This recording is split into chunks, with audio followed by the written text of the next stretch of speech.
continue to paint the picture of the importance of regional integration and how it can, in fact, make the region itself prosper and for the betterment of the people of SADC. Ichokwadi Butler chauri kutaura nyaya yekusimudzirwa kwezvivakwa inokosha zvikuru ukatarisa kuti hurumende yemuZimbabwe inotungamirwa naComrade Emmerson Mnangagwa yavandudza zvivakwa zvakasiyana iko kutoitira musangano pano nodayira kuti donzvo rokuti dunhu reSADC rione kukosha kwekuvandudza zvivakwa vachiona zvakaitwa pano. Unofunga pavakamboya mune mimwe misangano panga kusina chinhu chakadai muZimbabwe, so vari kuuya vachiona chimwe chinhu. Yavataura nyaya yeBite Bridge, ndinorangarira President Ramaphosa naPresident Mugabe vachienda pamwe chete kuBite Bridge border post vachiona kugadzirwa kwayo nezvakaitika. Izvi zvareruka nyangwe vemabhizimusi vari kutaura kuti pfuura nepaBite Bridge kwareruka nokuda kwekuvandudzwa kwebhodha iroro. Wataura zvakare nyaya yemagetsi inova nyaya inokosha mudunhu reSADC. Ukarangarira vane vanoti Southern Africa Power Pool zvinotaurwa kuti magetsi ava mashoma mudunhu rinori, saka zvakakosha kuvandudzwa kwechikamu ichocho kuitira kuti dunhu reSADC riwane simba remagetsi, zvichireva kuti nyaya yekushandidzana pamwe chete kuvandudza dunhu reSADC iri kutopfuurira mberi. Ndorangarira zvakare Butler kuti kunyange Namibia yakambopiwa basa rekuvandudza Hwange Thermal Power Station rimwe gore vakatangana kupanana magetsi neZimbabwe, zvichireva kuti urongwa hwekubatana kwenyika dzemudunhu reSADC huri kupfuurira mberi. Totarisira kuti pamusangano uno zvichakurukurwa zvakare kuti vangavandudze sei kubatana munyaya dzekuti upenyu nodonzo racho Butler nderekuti upenyu hwevanhu vemuSADC vanhu hureruke kubudikidza nekubatana kwenyika dzemuSADC. Absolutely, and it's not just about and it's not just Zimbabwe, but we've also seen the presidents of SADC, or presidents within SADC, are also conducting various visits to each other's countries, learning and also looking for how best they can work together. Just recently, Dr. Lazarus Chakwera from Malawi made his way to Zimbabwe from Mozambique, where he had a 2-day state visit and meeting with President Filipe Nyusi to discuss on areas of mutual cooperation. And we've seen President Emmerson Mnangagwa also going to Mozambique for state visit, and now we're also talking about the plan to move that railway line that will see the improvement or even the enhancement of trade between Zimbabwe and Mozambique, given that, of course, they have access to the coastline that we do not have.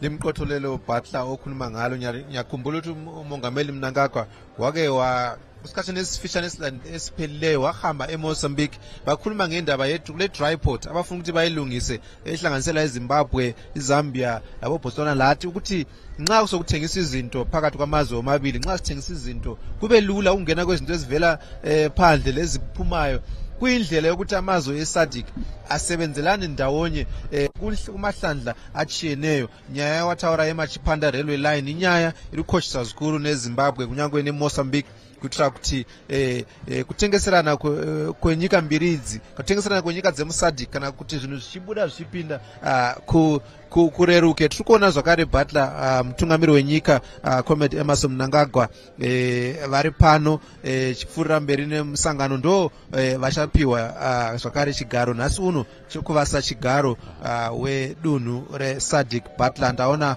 vabuda mukati zvirava kuti pane zviri kuitika zvinofanira kuti zviitike pano panopindwa napo paNew Parliament Building. Tiri kuona zvakare nemakurukota ehurumende akati kuti Dr. Frederick Shava, Honorable July Moyo, vose vari pano tichiona zviri kuitika pano Butler. Indeed, live images from the Parliament Building, of course, as we bring you live coverage of what is taking place here. The 44th SADC Summit, everything has led to this moment, and we find ourselves now at this place at this time for this momentous occasion. Zimbabwe, of course, takes over the chairpersonship of SADC. President Emmerson Mnangagwa will get that baton today.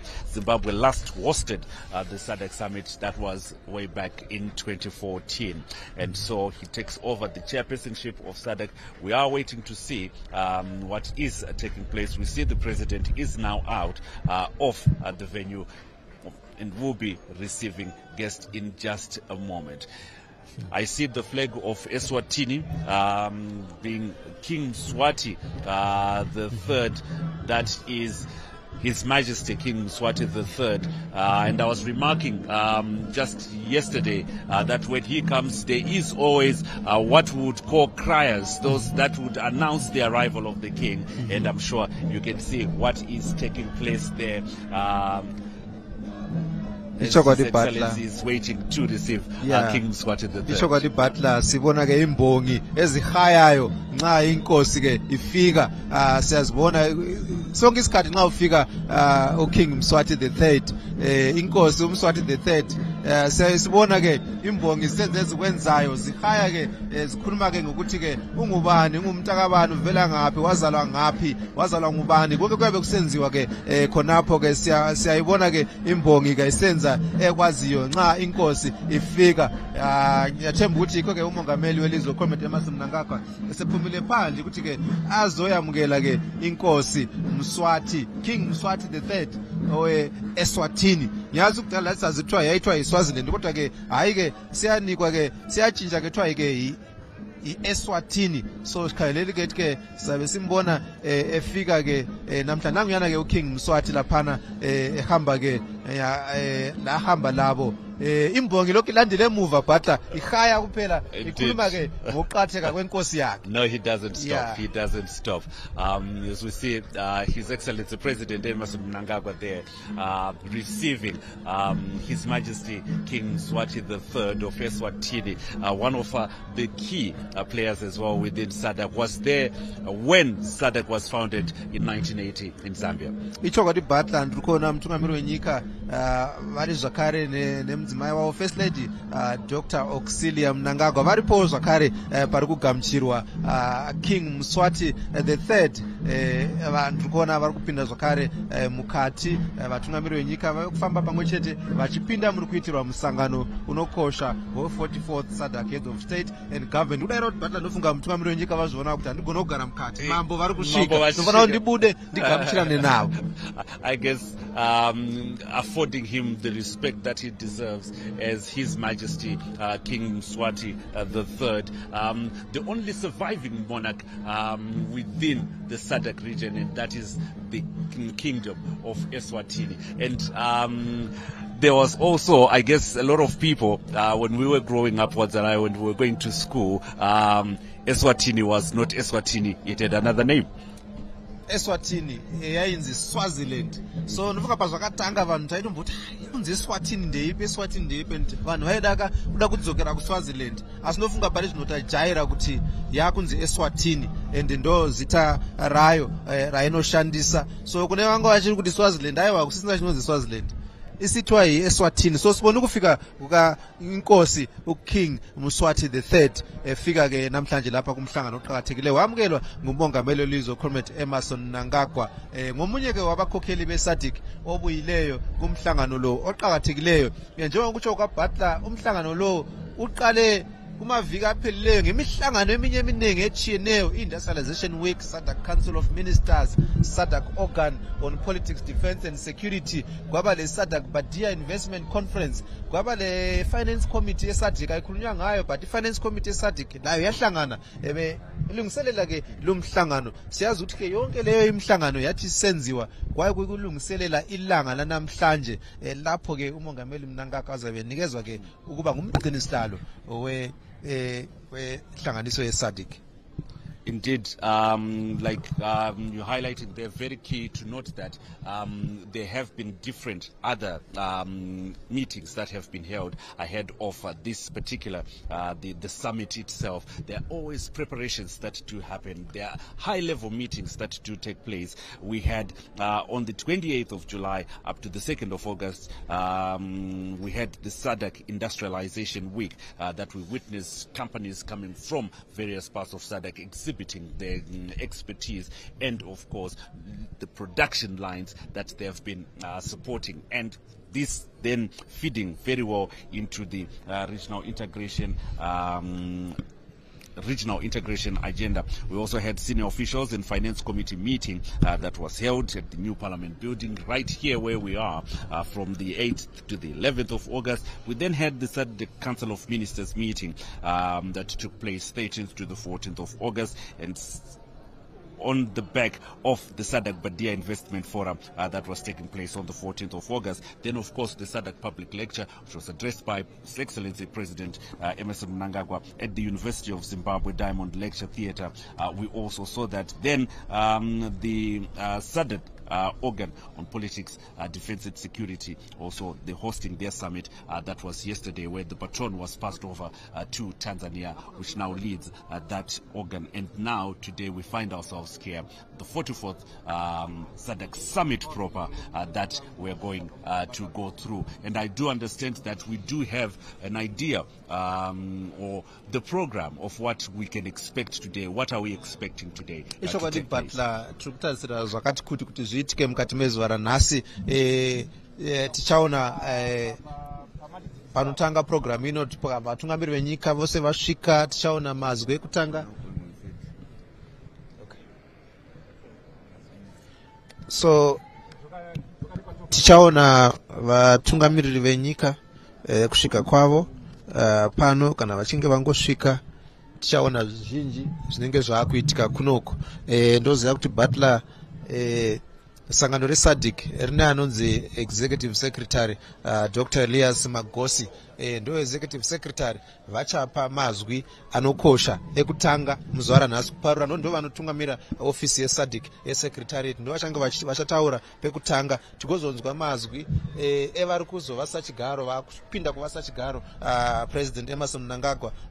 Vachagamuchira vese vauya kunyika yeZimbabwe kumusangano unokosha. Tinozonzwa zvakare sokutaura kwaita Butler paya kuti African Union inenge yakamirirwa zvakare pamusangano yakadai seSADC. So tichaona zvakare mazwi achabva kune vakamirira African Union, His Excellency Musa Faki Mahamat, ndo chairperson weAfrican Union Commission. Vachazoturawo zvakare mazwi anokosha. Tichazonzwa zvakare akamirira UNECA achitaura. Pane zvino regai timbokudzoserai kumastudios edu Pockets Hill tigonzwa zviri kutevera, asi tiri pano zuva rose.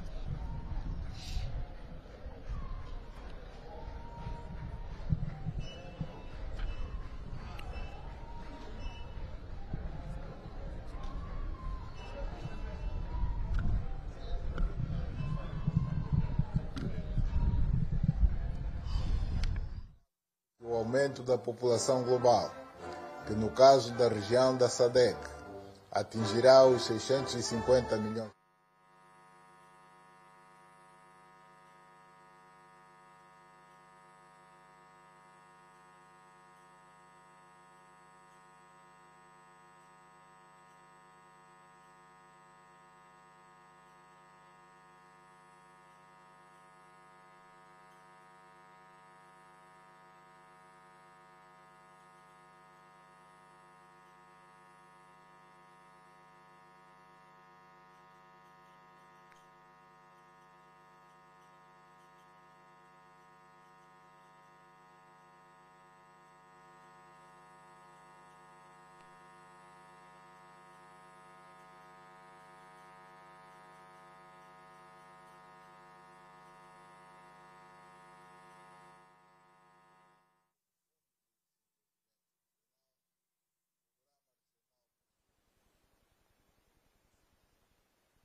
Do Zimbábue, proximamente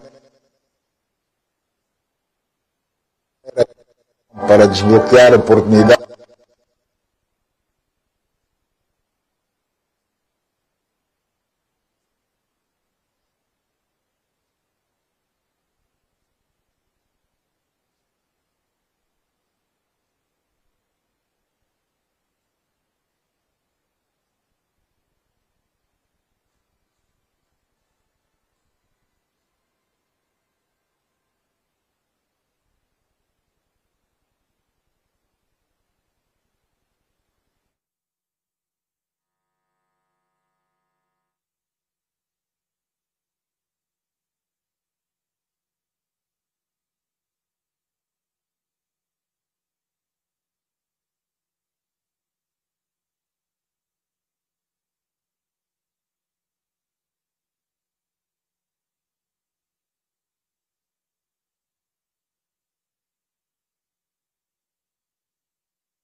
Great Zimbabwe, the magnificent stone monuments whose timeless architecture and engineering attest to the formidable prowess of our forefathers. Welcome to Great Zimbabwe. This is the cradle of our civilization. This is where the Munumtaba Kingdom emerged and straddled the greater part of the southern African region to as far as what is present-day Ethiopia. This became a major trading center for gold and ivory. A kingdom so rich that more than 25 tons of gold was handled per year here, making it the common currency used to even buy iron. The name Zimbabwe is derived from the Great Zimbabwe, Zimbabwe. The House of Stone. The country is located at the heart of southern Africa. Endowed with remarkable beauty, it boasts one of the 7 wonders of the world, the mighty Victoria Falls.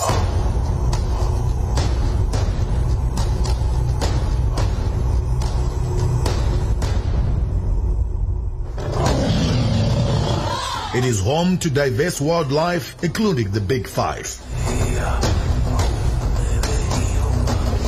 The scenic Eastern Highlands complement the rich cultural heritage that include unique traditional music and visual arts. Modern-day Zimbabwe, under the astute leadership of President Dr. Emmerson Mnangagwa, has created a self-sufficient and food surplus economy. The country is working towards reclaiming its mandate of being the breadbasket of the region. From being a net importer of wheat, it is now recording surplus wheat production. The 2023 agricultural season attained a resounding record wheat harvest of more than 460,000 metric tons.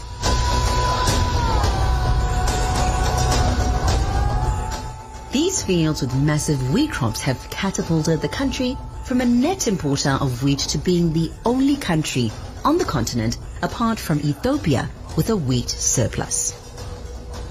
Zimbabwe shattered another record in tobacco production. Over 260 million kilograms of tobacco was produced and sold at the auction floors.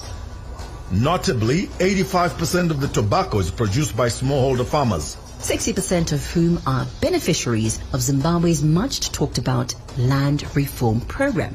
A new class of millionaires are being minted at these auction floors.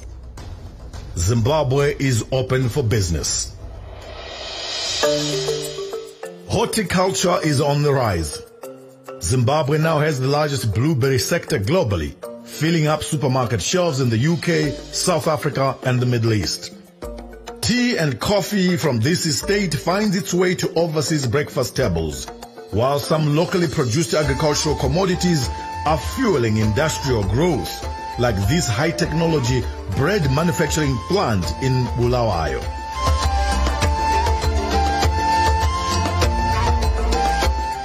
Zimbabwe continues to invest massively in dam construction, building national highways, upgrading national airports, borders, and increasing the generation of electricity from thermal, solar, to hydroelectric energy. Border post is one of the busiest ports on the African continent, connecting Zimbabwe and South Africa and serving as the transit point for the majority of trade and tourism in Southern Africa.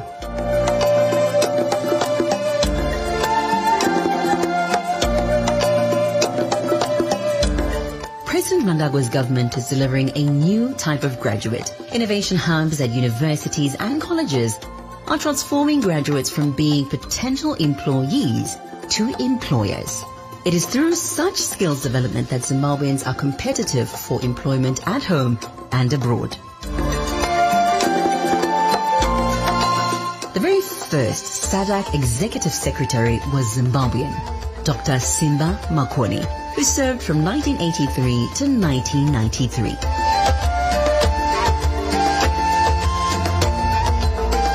This wine-making Mafura Marula plant in Mwenezi district and this water and baobab juice plant at a teacher training college in Mutare attest to the mantra of leaving no one and no place behind. Strides are being made in the mining sector. The industry has grown from $3.7 billion in 2018 to $12 billion as of 2024.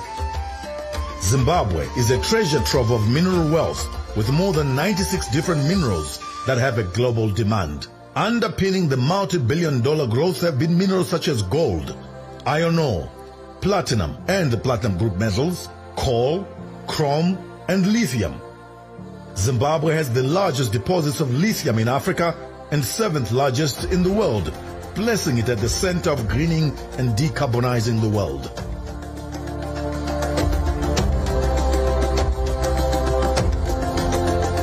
Manise, a colossal $1.5 billion investment by Decent Iron and Steel, has just started production. At full capacity, 3.2 million tons of steel will come from here for the region and overseas. On the back of the Munumtapa Kingdom wisdom, Zimbabwe's central bank has launched a new currency, the Zimbabwe Gold, ZiG. Just like its name, it's backed by gold and other precious minerals produced here. 10% of all gold production, for instance, goes to the Reserve Bank of Zimbabwe as store of value for the new currency. Despite decades of illegal economic sanctions, Zimbabwe's leaders and its people have remained steadfast, waking up every morning to give their country their all. With all their negatives, sanctions have made Zimbabweans emerge in an economic class of their own. This is a cash society, a cash economy. Zimbabweans are debt-free. What they drive, homes they own, are fully paid up. This is a huge capital just waiting to be unleashed. The triumphs and achievements captured in the Zimbabwe story have been made possible only with the support of SADC, to which we are highly indebted. To all you, our esteemed presidents, heads of state and government, we say, muito obrigado. Lialeboha. Merci beaucoup. Misa outra, indindra onao. Zikomo kwambiri. Siyabonga kakhulu. Asante sana. Thank you. Thank you very much.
we want.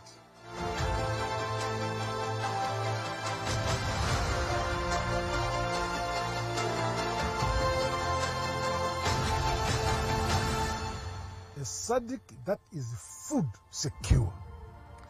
Investment in agriculture should be a primary objective of every SADC country. Mechanization of agriculture, smart agriculture.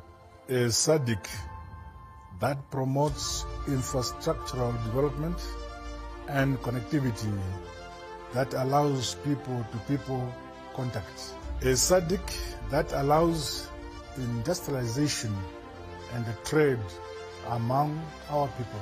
A SADC that extracts its vast mineral resources to benefit its people through beneficiation. A SADC that embraces its diversity and shared beauty in nature, music, and art. A SADC that invests in its young people. After all, the future is in their hands. A SADC that innovates and conquers technology. A SADC inovakwa nevene vayo. SADC yakiwa na vanikazi vayo.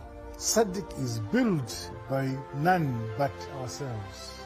Let's build the SADC we want. You, me, all of us. SADC united and stronger together. I am ED, the President of the Republic of Zimbabwe.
É com grande honra e privilégio que apresento as minhas felicitações neste ano de 2024 pela celebração do Dia da SADC, que tem constituído nestas últimas 3 décadas um dos símbolos da união e da solidariedade que caracterizam a nossa comunidade.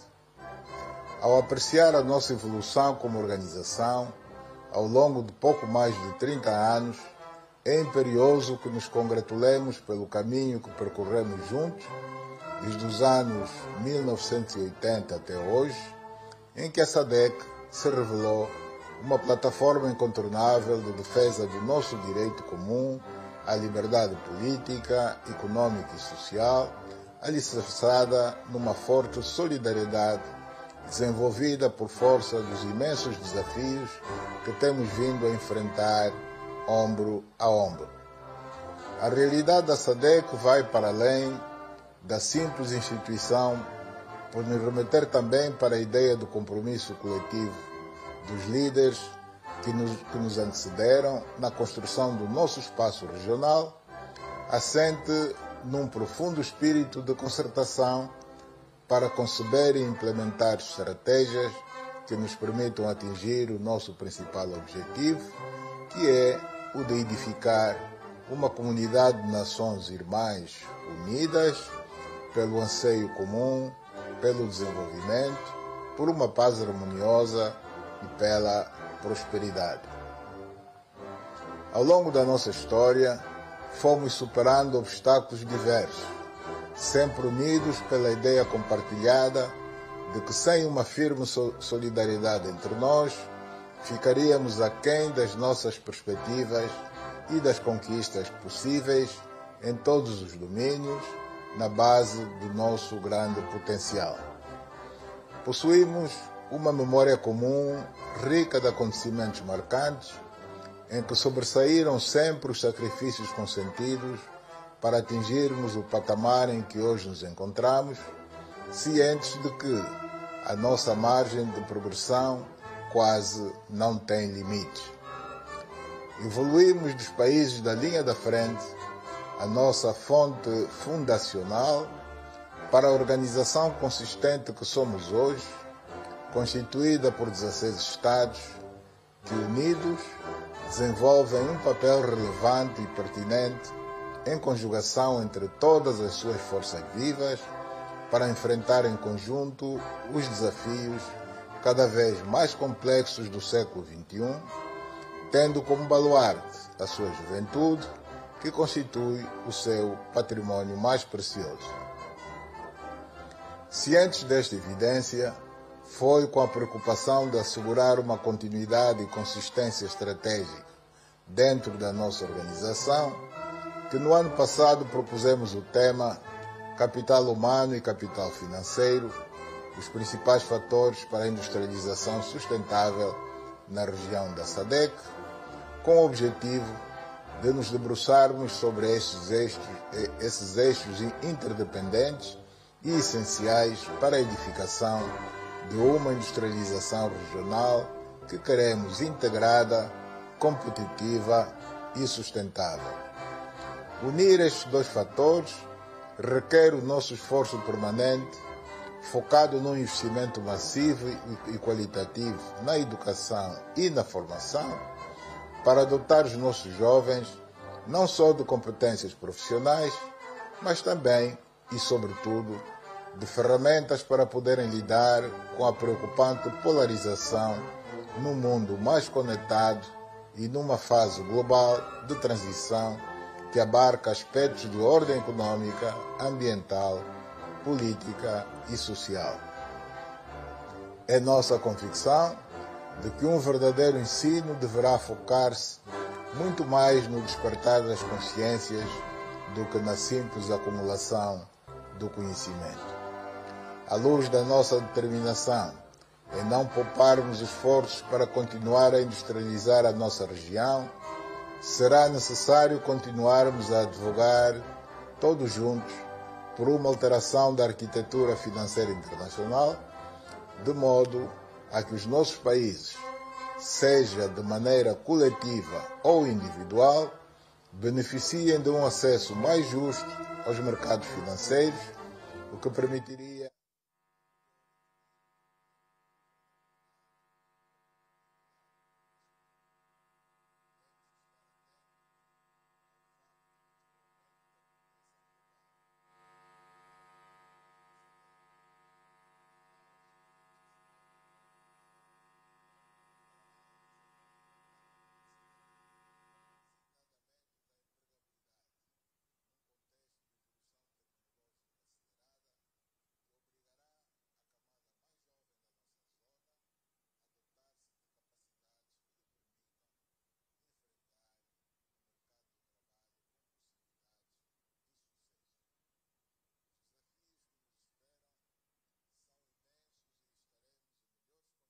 de os enfrentar se continuarmos a trilhar o caminho da integração através do reforço contínuo da SADC, que passa pela assinatura e ratificação célere dos instrumentos jurídicos da organização, bem como pela operacionalização efetiva de órgãos importantes como o Fundo de Desenvolvimento Regional, o Programa Regional para a Juventude e a Universidade da Transformação. Estou convicto de que o tema escolhido pela República do Zimbábue, que assumirá proximamente a presidência da nossa organização, promover a inovação para desbloquear oportunidades de crescimento econômico sustentado e de desenvolvimento rumo a uma SADC industrializada, constituirá uma força motriz no asseguramento da continuidade do nosso esforço para construir um setor industrial dinâmico e moderno.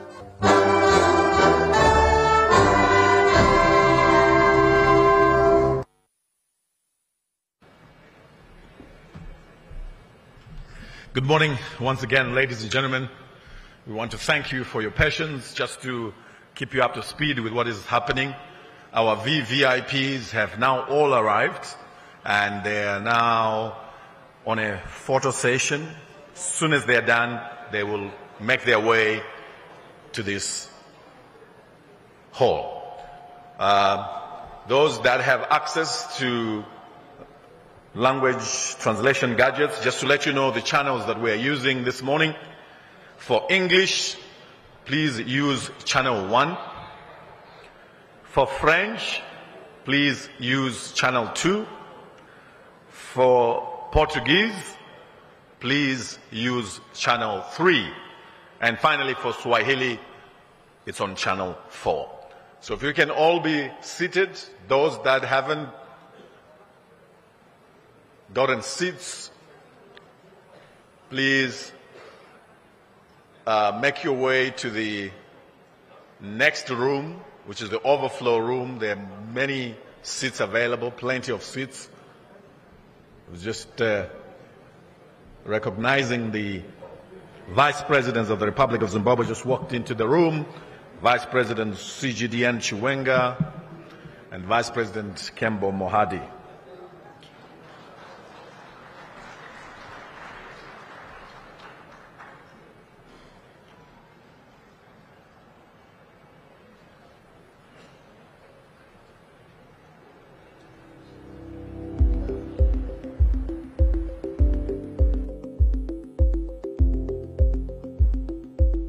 Imagine uma região pacífica, inclusiva, competitiva, de rendimento médio-alto e industrializada. Uma região em que todos os cidadãos gozam de bem-estar económico sustentável, de justiça e de liberdade. Our distinguished First Ladies, led by the First Lady of the Republic of Zimbabwe, Dr. Celia Mnangagwa, walking into the room.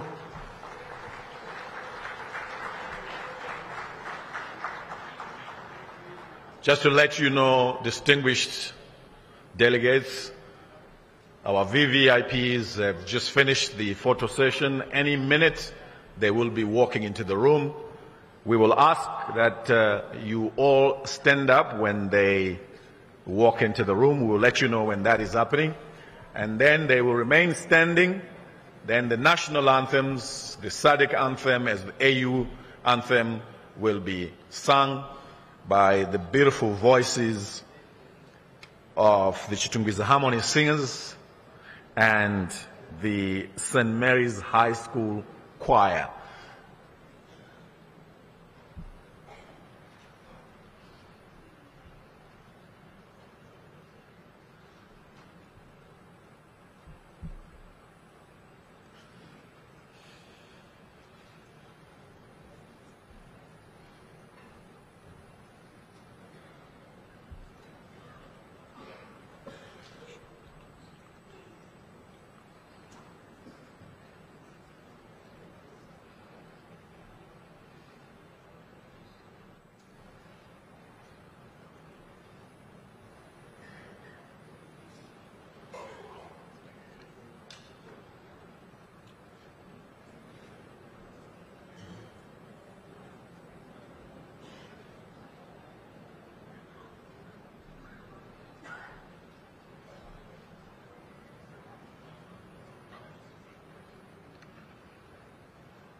Once again, our language channels are English, Channel 1, French, Channel 2, Portuguese, Channel 3, and Swahili, Channel 4.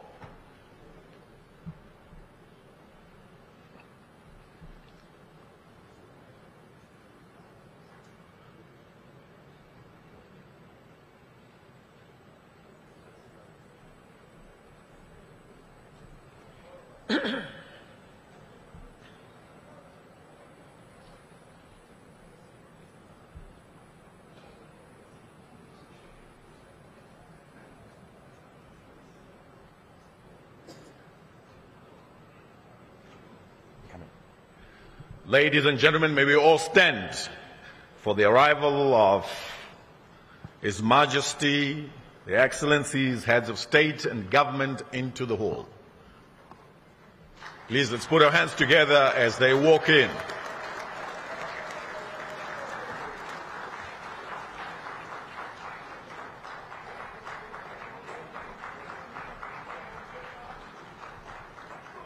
Your Excellencies, if we can remain standing.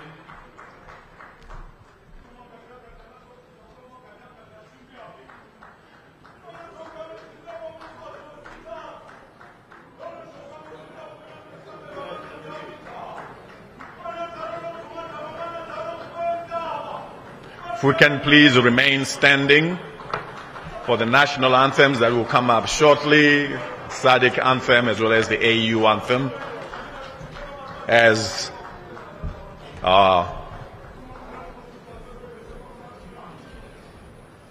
VVIPs all walk into the room.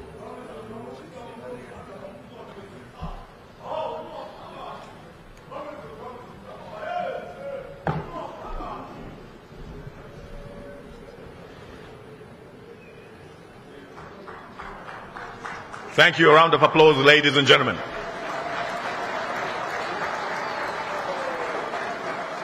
Thank you. Thank you very much.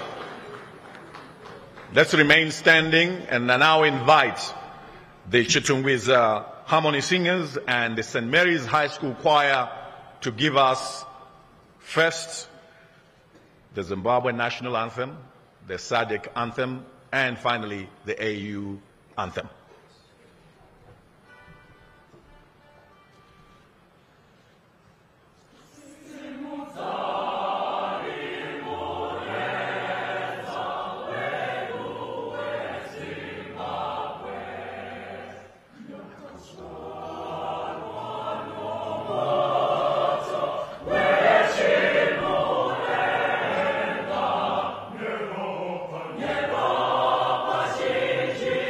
Baba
Thank you. Thank you very much. We'll put our hands together as we take our seats. Your Excellencies, Your Majesty, distinguished heads of state and government, our vice presidents, our first ladies, honorable ministers, Speaker of Parliament, President of Senate, President of the Pan-African Parliament, ambassadors who are here, all distinguished delegates. Thank you, and a warm welcome to you, Your Majesty, Your Excellency, President Dr. Emerson Dambudzo Mnangagwa, the President of the Republic of Zimbabwe, who's the host president, who's my president, affectionately referred by everybody as ED.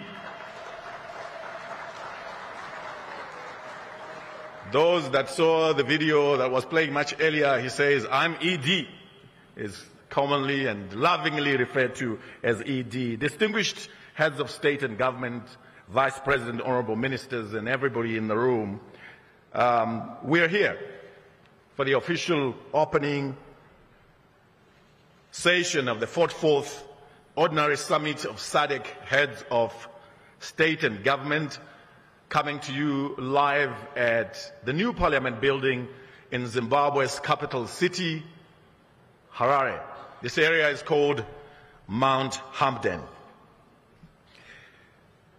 The SADC Summit, distinguished delegates, is responsible for the overall policy direction and control of the community, ultimately making it the policy-making institution of SADC. So that is why we are here.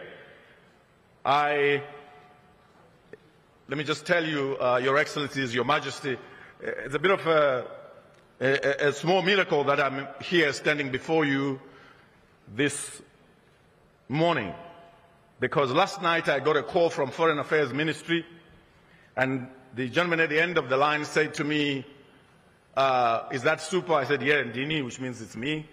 And he says, you are ED tomorrow morning at the official opening of the 44th Ordinary Summit.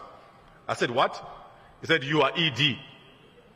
I just told you our president is affectionately referred to as ED. So, obviously, after realizing that there's a bit of a shock on the other side of the line, he says, no, you are ED, Events Director. So, I am here as the Events Director. It's such an honor, Your Majesty, distinguished Excellencies, Honorable Vice Presidents, Ministers, First Ladies, Ambassadors, and all esteemed delegates here, to have this honor and remarkable opportunity to be directing the King, the Presidents, this morning. I have this honor not just to myself. I would like at this stage to introduce my co-ED. She hails from the beautiful country of Zambia, as well as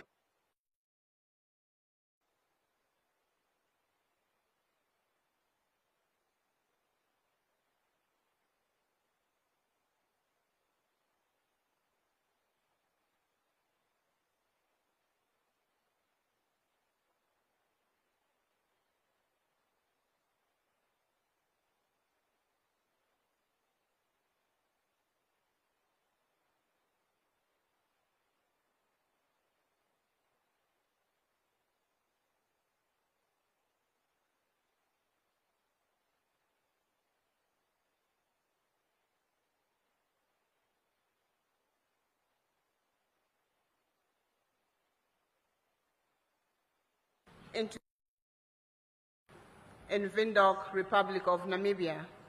And this is why we commemorate 17th August as SADC Day. So happy SADC Day to you all. Allow me to introduce their excellencies and heads of states who are up here. We have His Majesty King Mswati III from the Kingdom of Eswatini.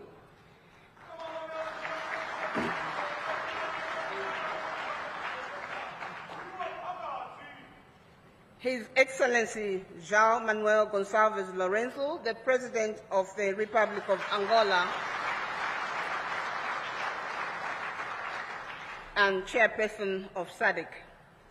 His Excellency Dr. Emerson Dambuzo Mnangagwa, the President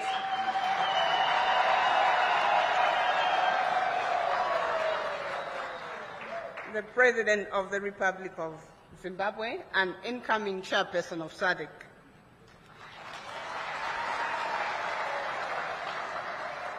We have Her Excellency Dr. Samia Suluhu Hassan,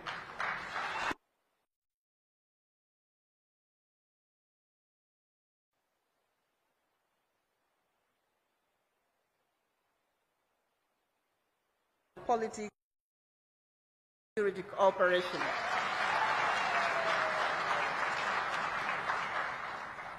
She's female, we need another applause.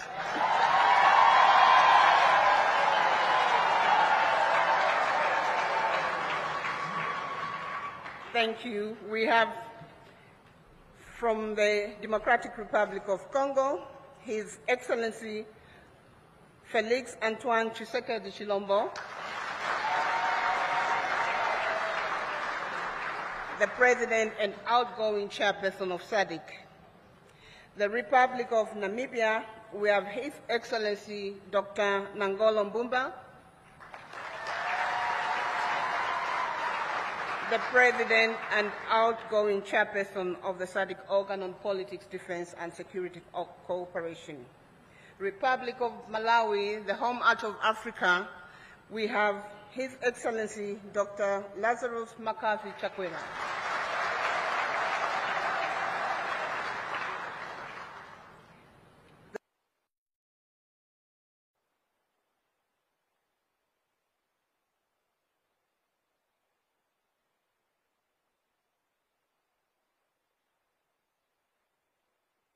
Excellent.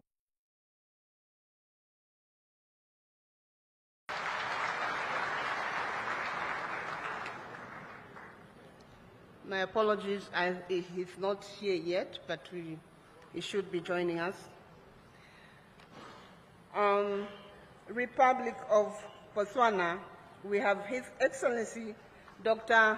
Mkwesi Kiabeswe Masisi.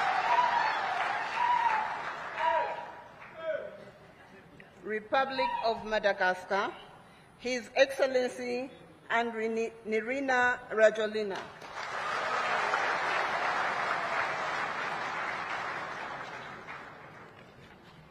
The Kingdom of Lesotho, the Kingdom in the Sky, the Right Honorable, the Prime Minister, Mr. Samuel Mshokwani Matekan.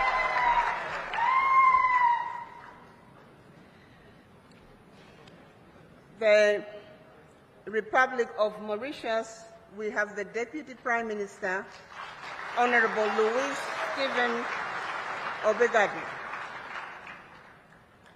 The Republic of Zambia is represented by Honorable Mulambo Haimbe, State Council MP, Minister of Foreign Affairs from the Republic of Zambia.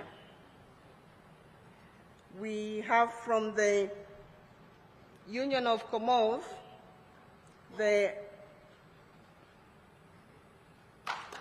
Minister of Foreign Affairs, Mr. Mohamed Mbaye. Last but not the least, from the head of states and government representatives, we have His Excellency Ambassador Claude Morel, Special Envoy of the President of the Republic of Seychelles.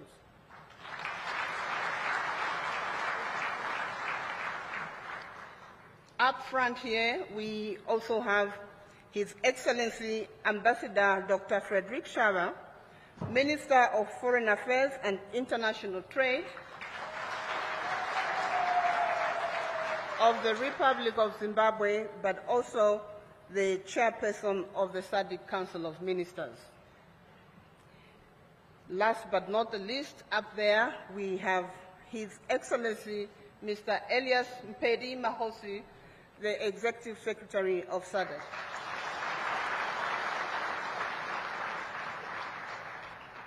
In our midst, we also have the representatives from the United Nations Economic Commission for Africa, His Excellency Clever Gatete, who is the Under-Secretary General and Executive Secretary of UNECA. We also have our Vice President for the Republic of Zimbabwe, His Excellency Retired General Dr. Constantine Chibengwa, Vice President. Retired Colonel Kembe Mohadi, Vice President of the Republic of Zimbabwe. We also have the Speaker of Parliament, Comrade Jacob Mdenda, the President of the Senate, Comrade Mabel Chinomora. We also have representatives from the international and continental and regional organization. I won't mention them by name, but we have the President of the Arab Bank of Economic Development for Africa, Badia. We have representatives from Africa, from the African Development Bank. We have the representatives from Africa CDC, SADC Parliamentary Forum. The First Ladies were also recognized, including Amai Mnangagwa.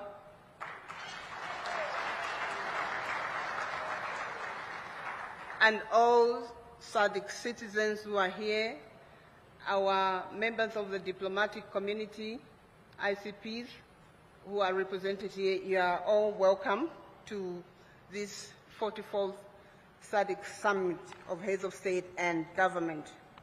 Our program, we are running short, is as follows. We will start with introductory remarks from the Executive Secretary of SADC. Thereafter, we will have a welcome speech from our host president here, and we will tell you about the rest of the program. May I now invite His Excellency Mr. Elias Mahosi to come and deliver his remarks from this podium. Thank you.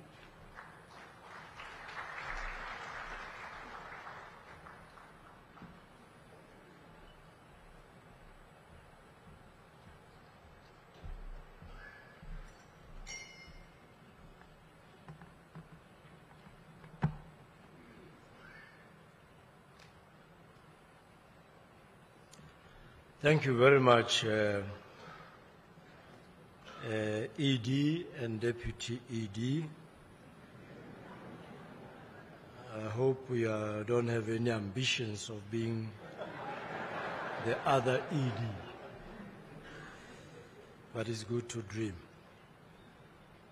Your Majesty King Swati III of the Kingdom of Eswatini, Your Excellency João Manuel Gonçalves Lorenzo, President of the Republic of Angola and the Chairperson of SADC, Your Excellency Dr. Emmerson Dambuzo Mnangagwa, President of the Republic of Zimbabwe and incoming Chairperson of SADC, and our host of the 44th SADC Summit of Heads of State and Government, Your Excellency Felix Anton Tshisekedi Chilombo, President of the Democratic Republic of Congo and the outgoing Chairperson of SADC, Your Excellency Hakainde Hichilema, President of the Republic of Zambia and the Chairperson of the SADC Organ on Politics, Defense and Security Cooperation, Your Excellency Dr. Samia Suluhu Hassan, President of the United Republic of Tanzania and the incoming Chairperson of the SADC organ, Your Excellency Dr. Nangolo Mbumba, the President of the Republic of Namibia and the outgoing Chairperson of the organ, Your Excellencies, Heads of State and Government, or your representatives or their representatives, Your Excellency General Retired Dr. Constantino Chiwenga, Vice President of the Republic of Zimbabwe, Your Excellency Colonel Retired Kembo Mohadi, the Vice President of this great republic, Your Excellency Ambassador Dr. Frederick Shava, the Minister of Foreign Affairs and International Trade of the Republic of Zimbabwe, and our Chairperson of the SADC Council of Ministers, Your Excellency Mr. Clavat Katete, Under-Secretary General and Executive Secretary of the United Nations Economic Commission for Africa, Honorable Ministers and Deputy Ministers here present, Ambassadors, High Commissioners and members of the Diplomatic Corps, representatives of our partner institutions, regional, continental and international organizations, members of the Fourth Estate. Ladies and gentlemen, a very good morning, I believe. Good morning, and a happy SADC Day to you all. The 17th. Your Excellencies, it is an honor and privilege to stand before you today to deliver the introductory remarks at this 44th Ordinary SADC Summit of Heads of State and Government. Let me also extend my profound gratitude to the government of the Republic of Zimbabwe for graciously hosting the 44th SADC Summit and for the warm hospitality extended to all delegations. The excellent arrangements for this summit and all preceding meetings is testament to the commitment of the government of Zimbabwe to the ideals and aspirations of SADC. Your Excellencies, the 44th SADC Summit is held under the theme Promoting Innovation to Unlock Opportunities for Sustained Economic Growth and Development towards an Industrialized SADC. This theme takes us further on a transformative journey towards industrialization, which started right here in Zimbabwe through the directive of the 34th SADC Summit to place industrialization at the core of the SADC regional agenda. The theme provides a unique opportunity to shape the future of our region and the steps we must take to accelerate progress on our industrialization agenda.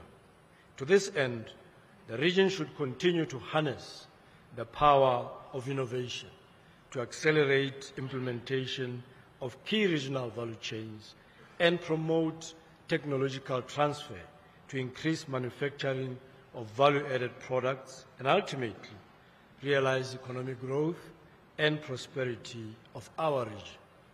To date, intra-regional trade stands at a very low level of about 23%, signifying that as SADC member states, we are trading more with the rest of the world than we do amongst ourselves. One of the culprits, if I can call it, driving these low levels of intra-regional trade is the usual suspect, non-tariff barriers. I think the ministers of trade would relate with this one. Despite the zero import duty of 85% of products traded among the SADC member states, intra-SADC importers and exporters continue to encounter new and long-standing unresolved non-tariff barriers. It is therefore imperative to rededicate our collective efforts to implement measures to reduce these barriers and promote intra-regional cooperation and integration. The benefits of an enlarged regional market to the SADC economy and citizens cannot be overemphasized. Our collective market of approximately 389 million people and a combined gross domestic product of about US$841 billion provides an enormous potential for trade and investment opportunities as well as economic growth. In our quest to facilitate enhanced inter-regional trade within our community, your Secretariat is compiling, as we speak, information to produce a list of what we call top 10 exports and imports of SADC member states, and on what the region trades with the rest of the world. This will be used to develop strategic interventions and actions to improve access to markets within our community and to facilitate improved intra-regional trade within the region. I am hopeful, Your Excellencies, that the completion of this exercise will produce declarations on how we will trade going forward and reverse the 23%. The status quo is not ideal in my view, and we must change without delay. Your Excellencies, I'm pleased to report that as part of the ongoing efforts to expand our markets beyond the SADC region, the agreement establishing the tripartite free trade area among the Common Market for Eastern and Southern Africa, COMESA, the East African Community, EAC, and SADC entered into force on the 25th of July this year, paving the way for member and partner states of the tripartite to access a larger market of now 26 countries, with a population of about 700 million and a GDP of $1 trillion United States dollars. As the chairperson of the tripartite task force, I have already notified all the tripartite member and partner states about this positive development, which is a key milestone in the promotion of intra-Africa trade and enhancement of economic integration in the tripartite area. On peace and security, Your Excellencies, the SADC region continues to stand out as a beacon of hope for peace, security, and stability in the continent of Africa, notwithstanding the security challenges in the eastern part of the DRC. Our region remains resolute towards finding lasting peace and security in the DRC. Last year, we deployed the SADC mission in the DRC to support the government to restore peace and security following an increase in conflicts and instability caused by the resurgence of armed groups. This mission should complement ongoing diplomatic processes, namely the Luanda and Nairobi processes, which aim to bring all concerned parties to the negotiating table to find a lasting solution to the conflict. Regarding the security situation in Mozambique and following the deployment of the SADC mission in the country since July 2021, I wish to report, Your Excellencies, that the mission was successfully concluded on the 4th of July this year, and that the security situation in Cabo Delgado is better off than it was prior to the mission's deployment. Through SAMIM, we succeeded in facilitating humanitarian assistance, controlling radicalization and indoctrination, and in protecting public infrastructure, thus restoring essential public services. In collaboration with the government of Mozambique and other partners, the region has created a secure environment, allowing the return of over 600,000 of the 1.2 million internally displaced persons to their places of origin. Allow me to express our sincere gratitude to His Excellency President Hakainde Hichilema, the chairperson of the SADC organ, for his unwavering commitment for sustained peace and security in the region. Under his leadership, our region has taken concrete steps to foster cooperation, to consolidate peace, security, and stability, and in particular to highlight one, unlocking the levers to drive the reform process in the Kingdom of Lesotho. Similarly, I wish to thank the SADC chairperson His Excellency President João Manuel Gonçalves Lorenzo for leading the Luanda process in his capacity as the African Union champion on peace and reconciliation in Africa. It is our hope, Your Excellency, that your diplomatic prowess will help find peaceful and amicable solutions to the conflict in the eastern part of the DRC and bear fruit. Your Excellencies, the 2023-24 rainfall season has been a challenging one, with most parts of the region experiencing the negative effects of the El Nino phenomenon, characterized by a late onset of rains, extended mid-season dry spells, and extreme high temperatures. As a result, an estimated 67.7 million of our people in the region, representing more than 17% of the region's population, have been negatively affected. I wish to take this opportunity once more to express our sincere gratitude to the SADC chairperson, His Excellency President Lorenzo, for swiftly convening the extraordinary summit on the 20th May of this year to address the humanitarian situation emanating from the drought and floods. He accordingly launched the SADC Regional Humanitarian Appeal worth approximately $5.5 billion to support the humanitarian needs and disaster response recovery of the affected populations. Your Excellencies, with the increased scope of the SADC agenda, our region requires adequate financial resources to implement interventions and programs outlined in the RSDP 2020-2030 to enable us to achieve our collective aspirations of a peaceful, inclusive, competitive, middle to high income industrialized region, as envisioned in our 2050 vision.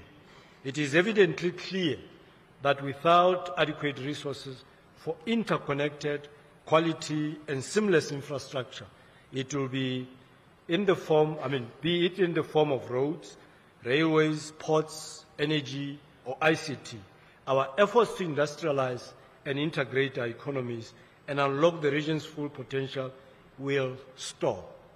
It is therefore imperative, as we intensify our efforts to mobilize resources, we should deliberate and expedite. We should be deliberate and expedite the operationalization of the Regional Development Fund. The SADC founders, in their wisdom, envisioned that the SADC Treaty, the RDF as a mechanism for financing programs to accelerate economic development and growth of our region. However, the agreement on the operationalization of this fund is yet to enter into force. As of today, only 8 member states have signed the agreement, with only one ratification by the Republic of Angola. May I call upon member states to expedite the processes of signing and ratifying this agreement and follow the lead of our chairperson, President Lorenzo. We also recognize commitments made by the DRC and the republics of Zambia and Zimbabwe to ratify very soon. Your Excellencies, as I conclude, let me highlight the critical importance of paying particular attention to the needs of the youth in promoting innovation, industrialization, peace and security. As Your Excellencies may be aware, the SADC region, just like the rest of Africa, has the youngest and fastest growing population in the world. This provides a democratic dividend capable of embracing new technologies and innovation and sustaining supply of labor to drive the industrialization agenda and spur economic growth and development.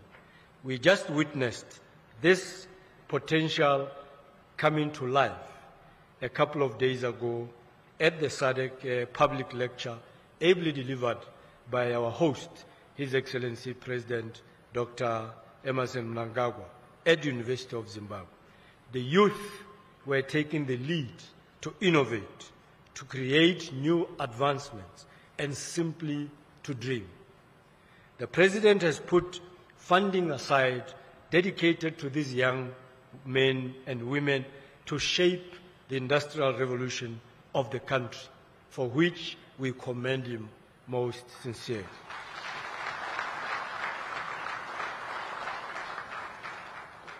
Your Excellencies, we can all learn from this initiative and possibly ignite the bigger revolution in our region. As part of the implementation of the 41st Summit theme titled Human and Financial Capital, the key drivers for sustainable industrialization in the SADC region, which was adopted last year in Luanda, the region convenes the SADC Youth Forum this year with calls for the region to develop public policies that encourage active youth participation in mainstream economy as well as the representation of young women in the development processes.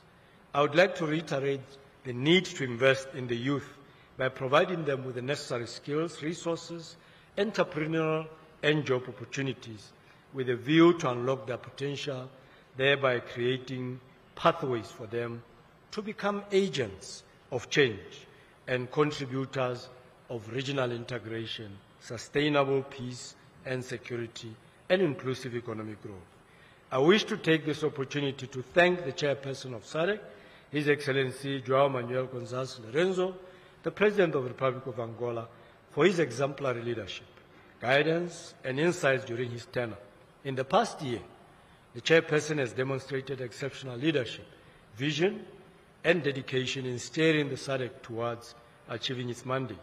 He has provided guidance, wisdom, and deep insights to the Secretariat during his visit to the Secretariat in Gaborone on the 14th of July this year.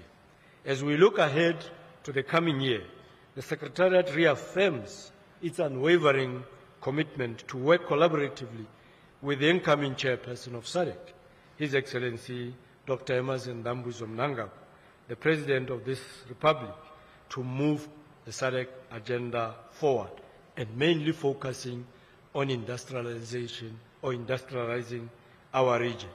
With these remarks, I wish Your Excellencies fruitful deliberations as we collectively endeavor to shape the future of our region. I am confident that the outcomes of your deliberations today will positively impact the lives of our citizens.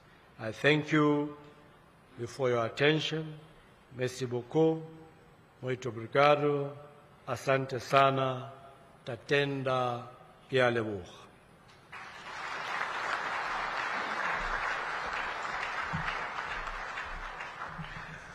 Thank you, ladies and gentlemen. Another round of applause for the SADC Executive Secretary, His Excellency Mr. Elias Magosi.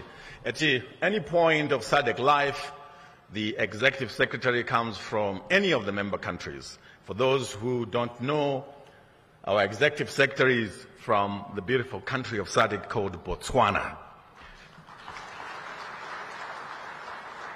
Your Majesty, Your Excellencies, distinguished ladies and gentlemen, please allow me to bridge the flow of the program to introduce a proud citizen of SADC, one that we are also very proud of in the region. He is the President of the Pan-African Parliament, and he is none other than Chief Fortune Charumbira.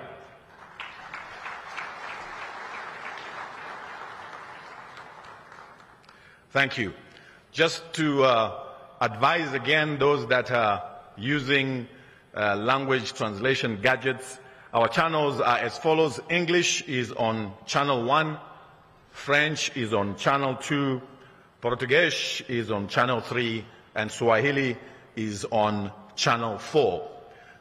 Your Majesty, Your Excellencies, distinguished delegates, we are live on national television as well as international television, courtesy of the Zimbabwe Broadcasting Corporation. We are also coming to you live from the new Parliament building in Mount Hampden, in Harare, the capital city of Zimbabwe, the host of the 44th Ordinary Summit of SADC Heads of State and Government Summit, Ordinary Summit of SADC Heads of State and Government.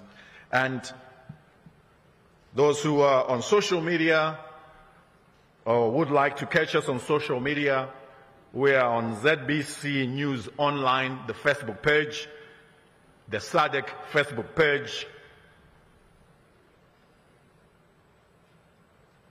as well as other international TV channels. Distinguished delegates, I'd now like to call upon to the podium our next speaker. The man I'm just about to call is an icon of the independence struggle of the Republic of Zimbabwe. He's a man who's walked the ropes of leadership from being a member of parliament and cabinet minister in 1980 at independence to being the speaker of parliament, to being the vice president, to what he is today. Allow me, ladies and gentlemen, to invite to the podium the incoming chairperson of SADC and the host of the 44th Ordinary SADC Summit of Heads of States and Government to deliver his welcome remarks. Please put your hands together for His Excellency, Dr. Emmerson Dambudzo Mnangagwa, the President of the Republic of Zimbabwe.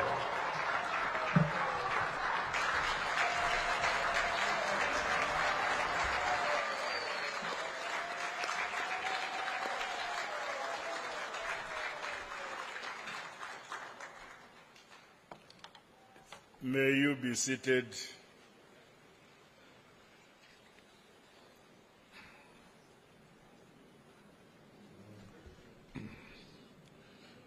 The First Lady, my Dr. Mnangagwa, Your Majesty, King Mswati III of the Kingdom of Eswatini, Your Excellency, João Lourenço, President of the Republic of Angola and Chairperson of SADC, Your Excellency, my dear young brother, Felix Tshisekedi, President of the Democratic Republic of Congo and outgoing Chairperson of SADC, Your Excellency Samia Hassan, President of the United Republic of Tanzania and the Chairperson of the Organ on Politics, Defense and Security Cooperation, Your Excellency Hakainde Hichilema, President of the Republic of Zambia and outgoing Chairperson of the Organ on Politics, Defense and Security Cooperation, Your Excellencies, Heads of State and Government and the Heads of Delegations, Your Excellency, Chairperson of the SADC Panel of Elders, former President Jakaya Kikwete, Your Excellencies, First Ladies who are here with us, the Honorable Vice President of the Republic of Zimbabwe, General Retired Dr. C.G. D.N. Chiwenga, the Vice President of the Republic of Zimbabwe, Honorable Colonel Retired K.C.D. Mohadi, the Minister of Foreign Affairs and International Trade, Chairperson of the SADC Council of Ministers, Ambassador Frederick Shawa, Honorable Ministers and various political leaders of the Republic of Zimbabwe who are here with us, Your Excellency Elias Magosi, SADC Executive Secretary, Your Excellency Executive Secretary of the United Nations Economic Commission for Africa, Ambassador Clever Gateke, Your Excellencies, Heads of Regional Economic Communities and International Organizations who are here, Your Excellencies, members of the Diplomatic Corps, senior government officials and delegates from SADC member states, members of the media, my fellow SADC citizens, I feel greatly privileged to be addressing you all when I've been accorded the rare and huge responsibility to take hold of the reins of our revolutionary and transformative regional board, SADC. On behalf of the government and people of our country, allow me to officially welcome you, Your Majesty, and my dear colleagues, Excellencies, heads of state and government, as well as your esteemed delegations to the Republic of Zimbabwe. I trust that you have found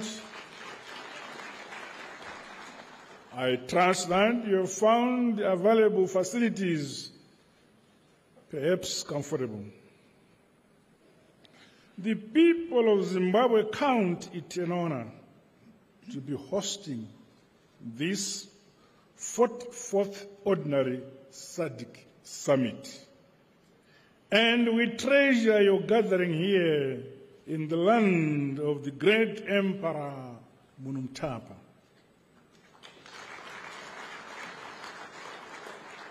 On their behalf, I'm grateful for the opportunity to personally thank you all for the many years of your unwavering solidarity, support, and unbreakable fraternal relations with the Republic and people of Zimbabwe.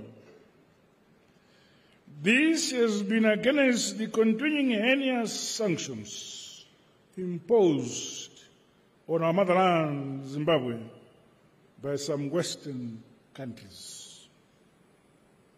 We are aware that various forms of undue pressure may have been exerted on you over the years to abandon us. Yet you have remained resolute in the true spirit of our liberation wartime mantra that an injury to one is an injury to all.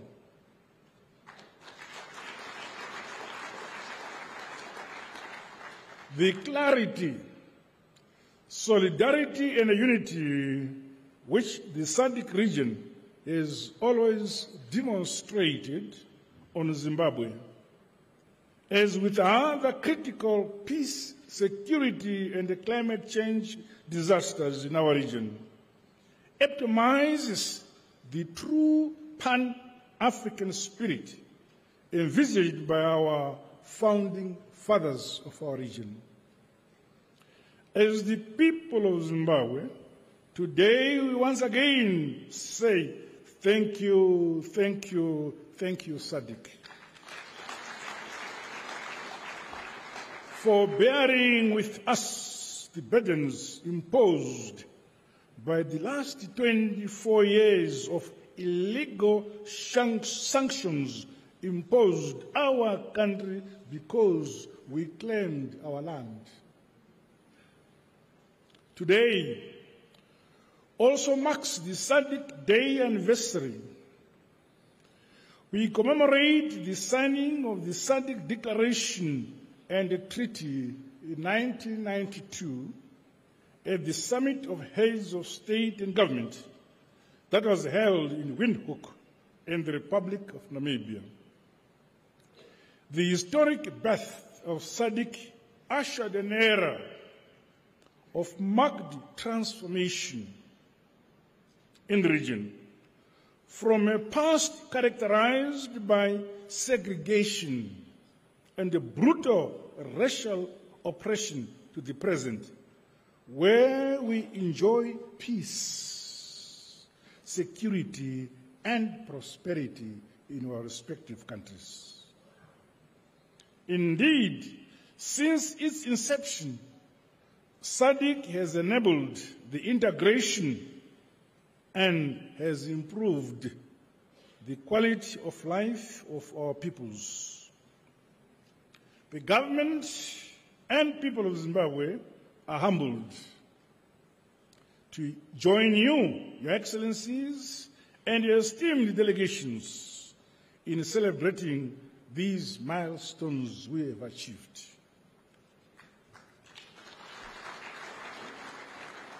United we stand, and united we continue to march forward towards a more prosperous future for our great region, SADC. I invite you all to please find time to sample Zimbabwe's tourist attractions, traditional cuisines, and experience the warmth of the great people of Monomtapa, our great country, Zimbabwe.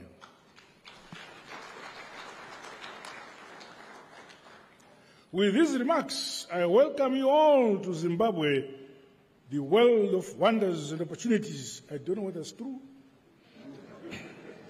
Feel at home away from home. God bless you all. I thank you.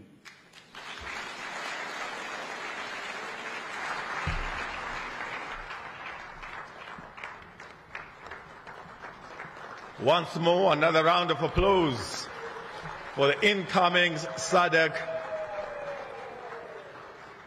Chairman, Dr. Emmerson Dambudzo Mnangagwa, ED. Thank you. Before we move on to the next speaker, Your Majesty, Your Excellencies, distinguished delegates, allow me to announce the arrival and also introduce the President of Mozambique, Mr. Felipe Jacinto Nyusi.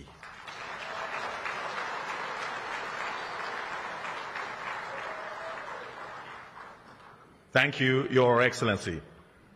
At this juncture, I'd like to invite to the podium the Under-Secretary General and Executive Secretary of the United Nations Economic Commission for Africa to make a statement. Please welcome His Excellency Clever Gatete.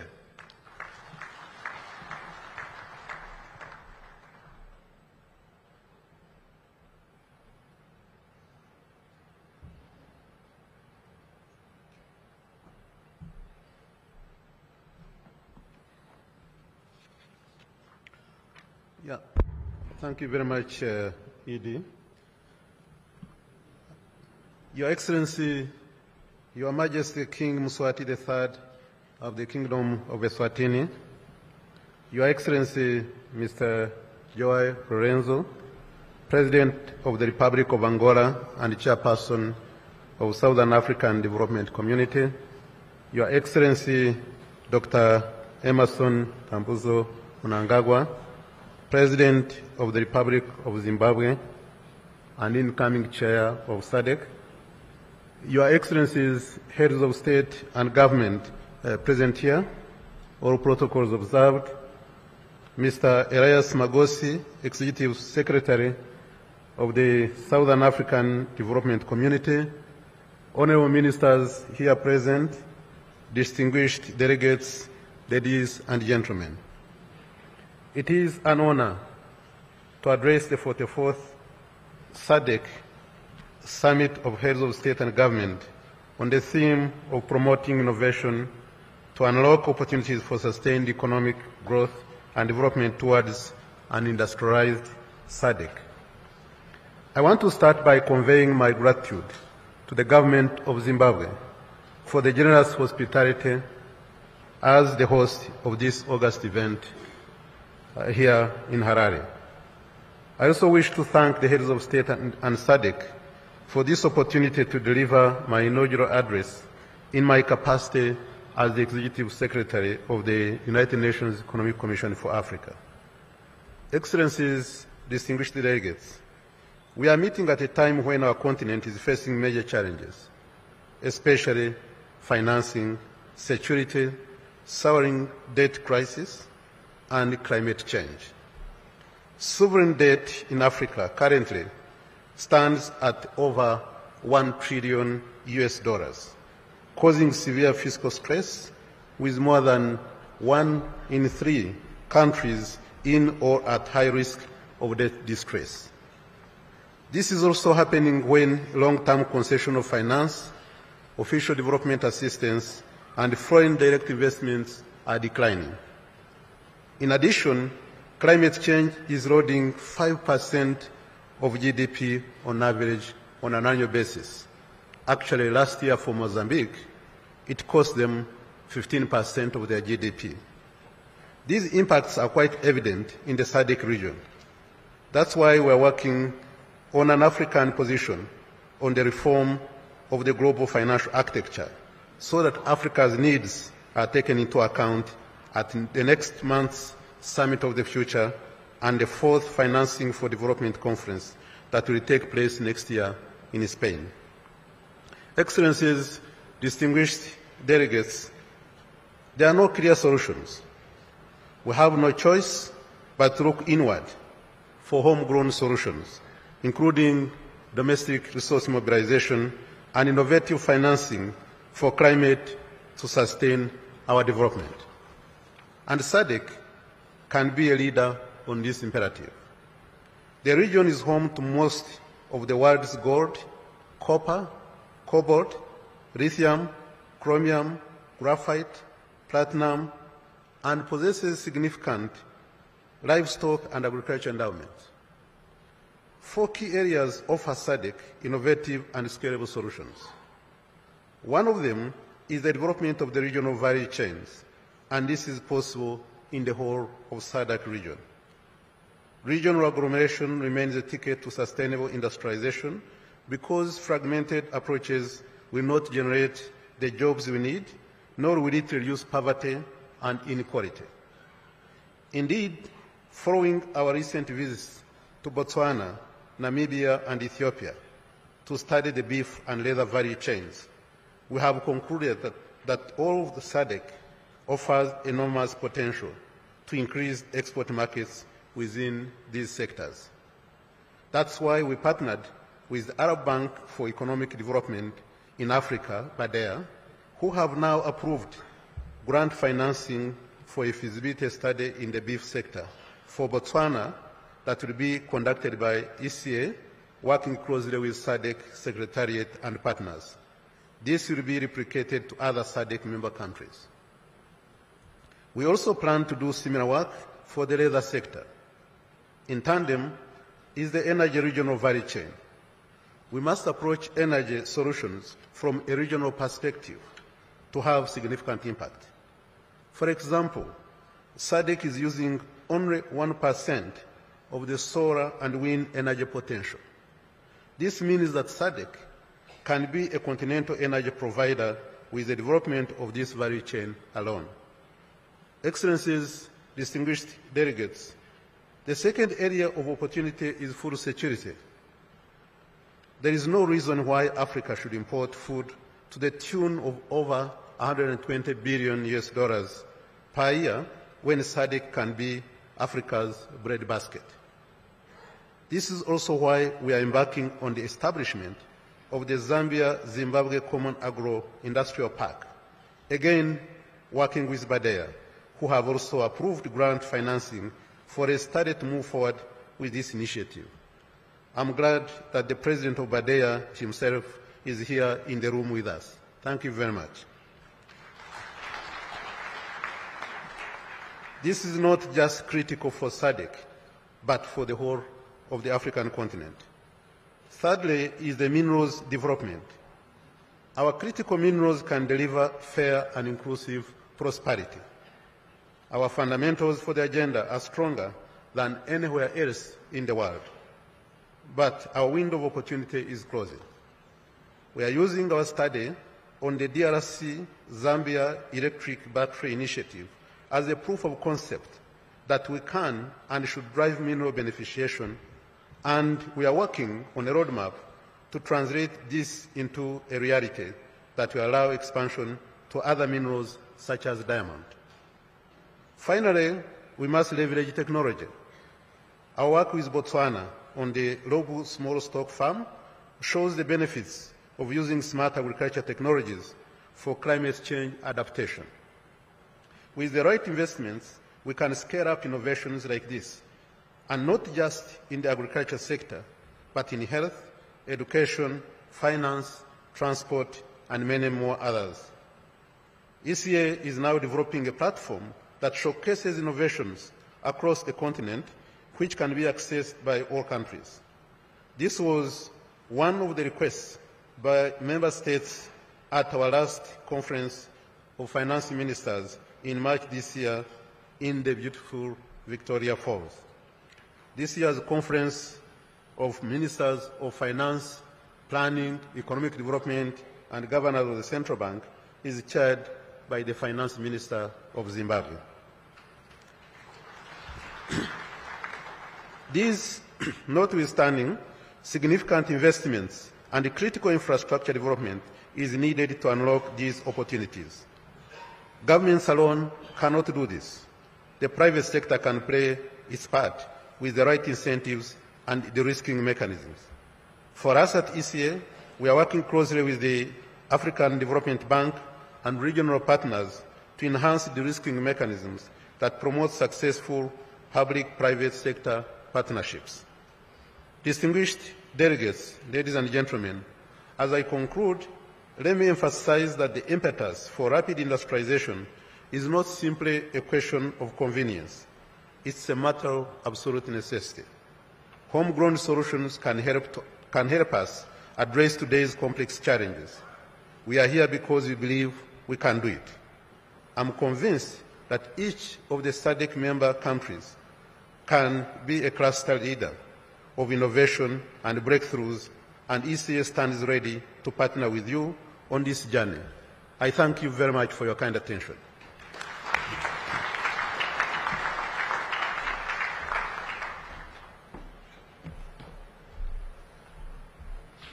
Another round of applause, ladies and gentlemen. Thank you very much to the Under-Secretary General and Executive Secretary of the United Nations Economic Commission for Africa, His Excellency Clever Gatete.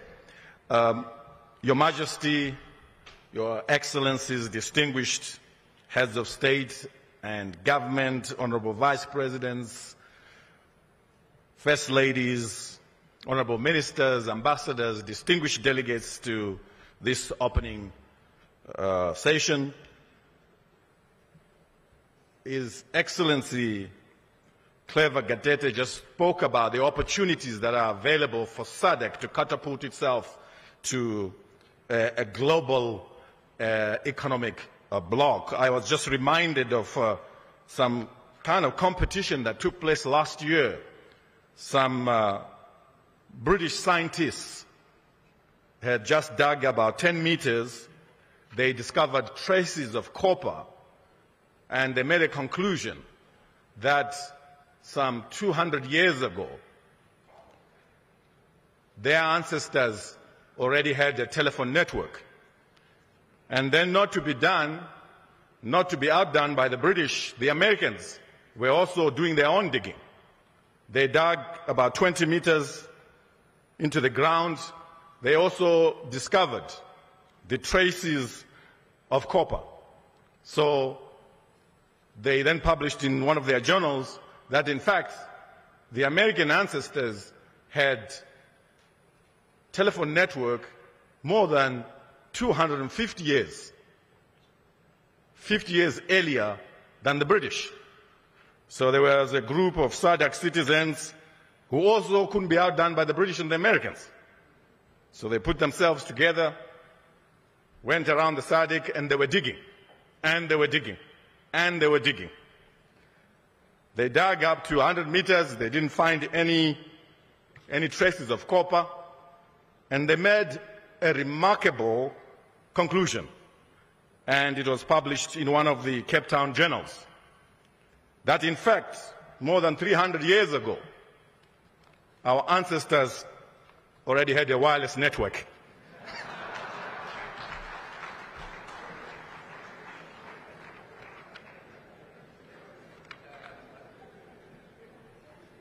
So we do have a very good foundation to start from.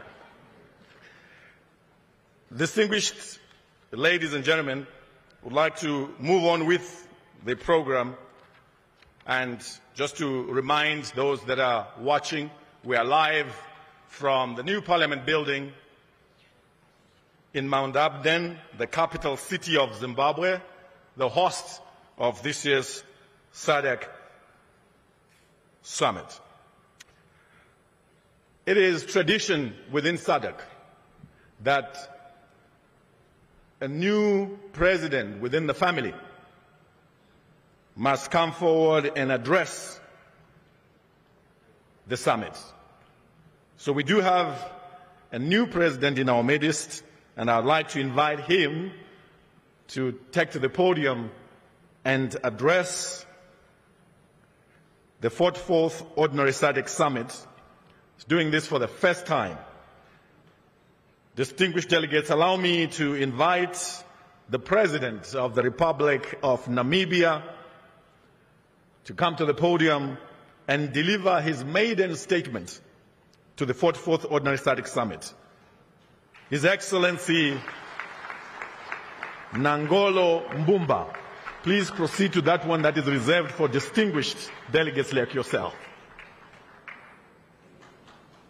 Another round of applause is the President of Namibia, His Excellency Dr. Nangolo Mbumba, walks to the podium. I thank you.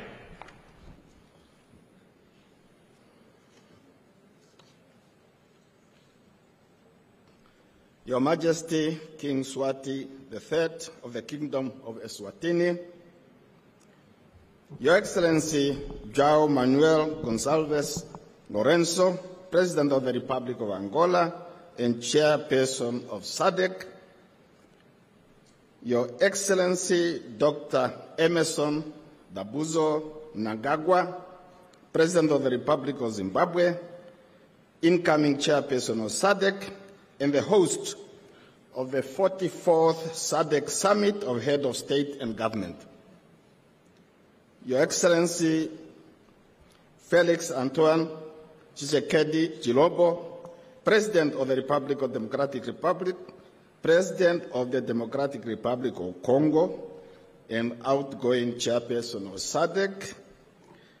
Your Excellency Hakainde Hichilema, President of the Republic of Zambia, and Chairperson of SADC Organ on Politics, Defense and Security Cooperation, Your Excellency Dr. Samia Suluhu Hassan, President of the United Republic of Tanzania, and incoming Chairperson of the SADC Organ on Politics, Defense and Security Cooperation, Your Excellencies, SADC Heads of State and Government, Your Excellency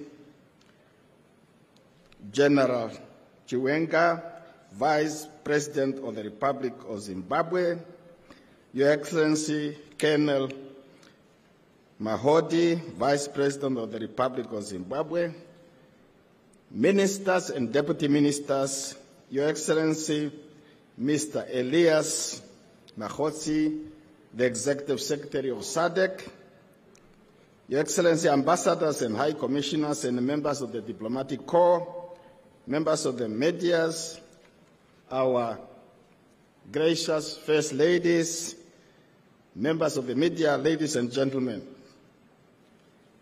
It is a great honor and privilege for me to participate in the 44th Ordinary Summit of Head of State and Government and the Organ Troika Summit of the Southern African Development Community, convening under the theme, and I quote, promoting innovation to unlock opportunities for sustainable economic growth and development towards and industrialized SADC, end of quote.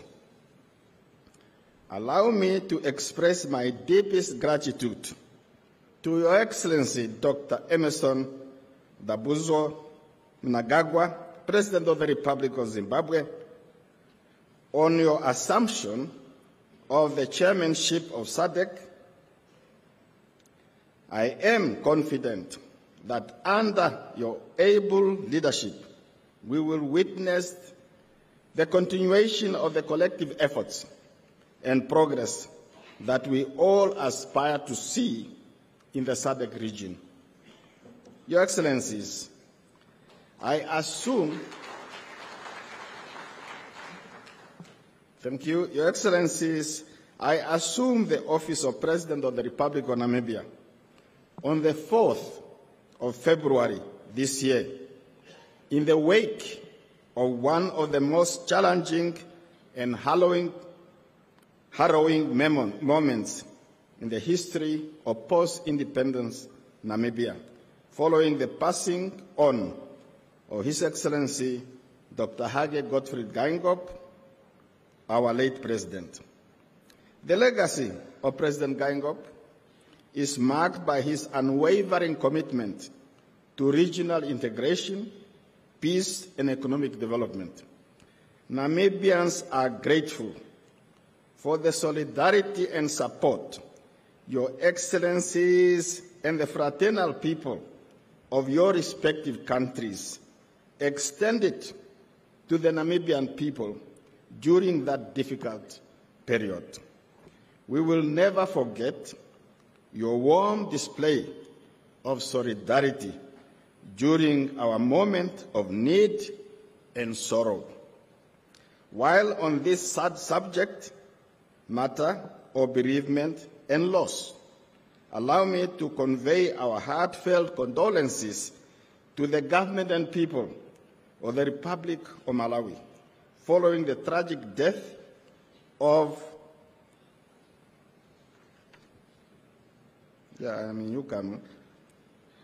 on the 10th of June this year of the Right Honorable Dr. Saulos Chilima, Vice President of the Republic of Malawi. Similarly, I would like also to convey our sincere condolences to the government and people of the United Republic of Tanzania on the passing of His Excellency Mzee Ali Hassan Mwinyi, the second President of the United Republic of Tanzania, on February 29, 2024. We salute these departed souls of Africa for their steadfast leadership and admirable service to their countries and to SADC region at large. Your Excellencies, as President of the Republic of Namibia, I shall continue where my predecessors left off by remaining committed to the goals and principles of our regional organization and the aspirations of our people. Furthermore, I will tirelessly endeavor to play my part in ensuring that their dreams and hopes for a better future will materialize into a region characterized by peace, unity, and economic prosperity. I join you in discharging this cardinal responsibility of contributing to the advancement of initiatives and programs aimed at fostering economic growth and addressing regional challenges for betterment of the living conditions of our people. In the interest of advancing our developmental goals in the midst of continuous challenges this year, the Republic of Namibia is co-facilitating, alongside with the Federal Republic of Germany, the Summit of the Future during the 79th session of the United Nations General Assembly. Namibia has taken on this important role as a representative of the Global South. I can assure you that Namibia has accepted this task with utmost dedication and willingness to add our collective voice to that, so that we inclusively build a better world for the current and for the future generations. Excellencies, ladies and gentlemen, Namibia is scheduled to hold presidential and National Assembly elections on the 27th of November this year. I am pleased to inform the summit that SADC Electoral Advisory Council has just concluded its goodwill mission to the Republic of Namibia, a nation that has enjoyed more than 34 years of peace and stability. We remain committed to the SADC principles and guidelines for democratic elections, and we respect their findings and will pay attention to their advice and recommendations.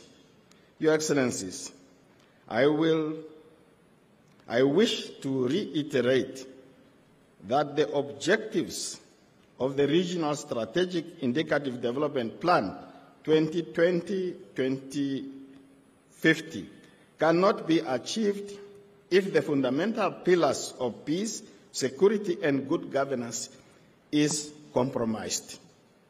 Our region is still faced with persistent security challenges in the Eastern Democratic Republic of Congo, following the resurgence of conflict and activities of armed groups, including the M23. This is a source of great concern for the region, as it poses a potential threat for the regional peace and security. It therefore requires a collective effort and strong political will for us to ensure that peace comes to the people of the Democratic Republic of Congo. Let me extend our sincere condolences to the government whose brave sons and daughters have sacrificed their lives while deployed in the SADC mission in Mozambique, SAMIM, and the democratic mission and the SADC mission in the Democratic Republic of Congo. They lost their lives in support of the noble efforts of the government of the Republic of Mozambique and the government of the Democratic Republic of Congo to combat violent conflict and instability in our two sister republics. I commend all member states for providing resources and materials in support of SAMIM objective. Due to these collective efforts, the situation in Cabo Delgado has normalized, and the displaced persons are returning to their places of origin. In conclusion, let me express my gratitude to our Executive Secretary of SADC, Mr. Elias Mpedi Mahosi, and the Secretariat for their commitment to serve our organization and the people of our region. I wish as well all fruitful deliberation as we collectively seek to improve the lives of our peoples and set the future of our region on a trajectory of democracy, peace, and stable development. Asante sana, merci beaucoup, muito obrigado, and I thank everybody else.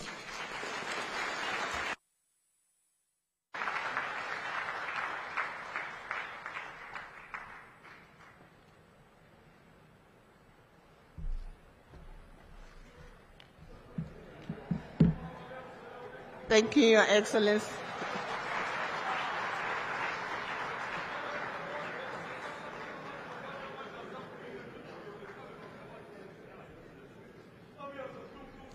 Thank you, Your Excellency. At this point, we are now going to witness the winners of the SADC Media Awards competition, essay competition, secondary school essay competition, and SADC Tertiary Institution essay competitions.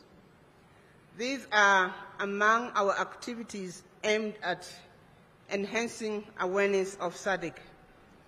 So I will begin with the winners of the secondary school essay competition, who were writing on the theme, on the topic, how can human and financial capital drive industrial development in the SADC region? This was in line with the 43rd SADC Summit theme. So for the third prize, the winner is Lompo Mokena from the Kingdom of Lesotho.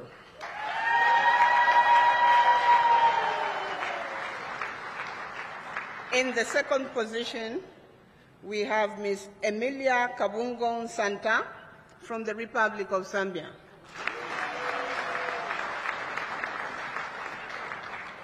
The first prize goes to Mr. Lekoko David Santi from the Kingdom of Lesotho.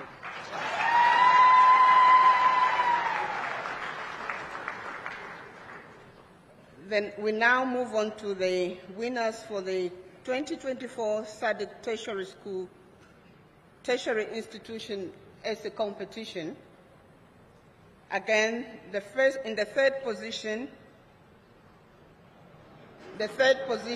we have Mr. Nswaki Susan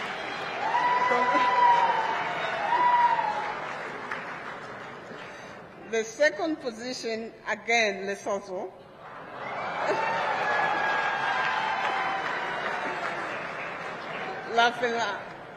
And the first position goes to Republic of Malawi, Mr. Daniel Kawonga. We move on to the 2024 Media Awards winners. I'll start with the television category. In the second position, we have Mr. Henani Korea, Republic of Angola.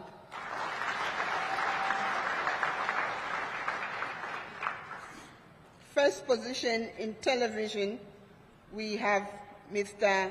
Leswana Moeti from the Kingdom of Lesotho again. Print category, in the second position, we have Mr. Joseph Banda, Republic of Zambia. The first position, print category, we have Ms. Deborah Musanyare Matavu, Republic of Zimbabwe. Photo category, first prize, Republic of South Africa, Ms. Fikile Nectar Marakara. First position in the photo category, Republic of Zimbabwe, Mr. Hunda Kudakwashe. Radio category, second prize, Republic of South Africa, Mr. Benjamin Moshatama. And the first prize, radio, last but not the least, again, Kingdom of Lesotho, Mr. Leswama Moeti. We would like to congratulate the winners of this competition. Thank you.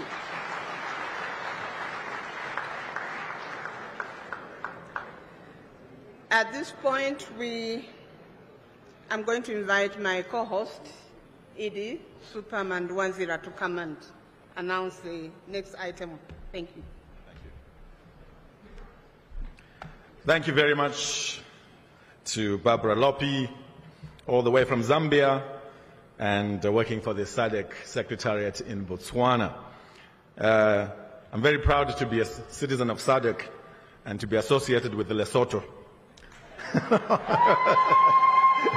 Especially after they scooped a lot of prizes. Please give the winners another round of applause.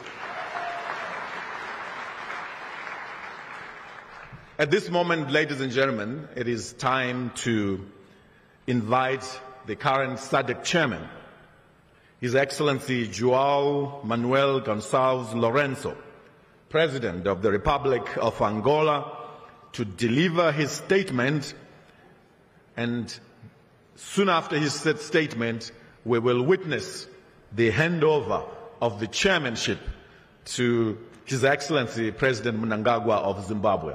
Please put your hands together for the SADC chairman, His Excellency João Manuel Gonçalves Lourenço of Angola.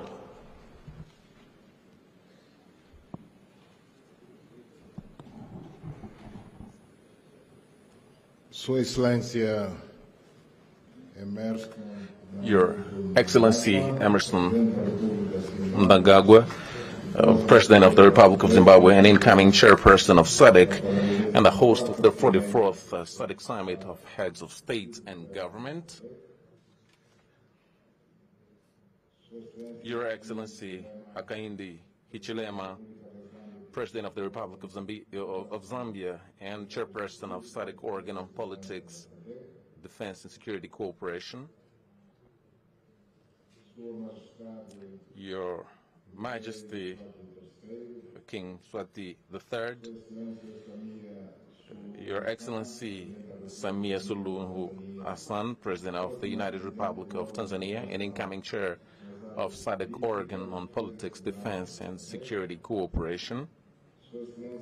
Your Excellency Felix Antoine Tshisekedi Chilombo, President of the Democratic Republic of Congo and outgoing chairperson of SADC.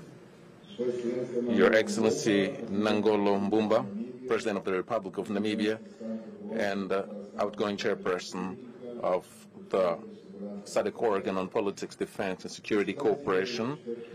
Your Excellency, heads of states and government of SADC and their representatives.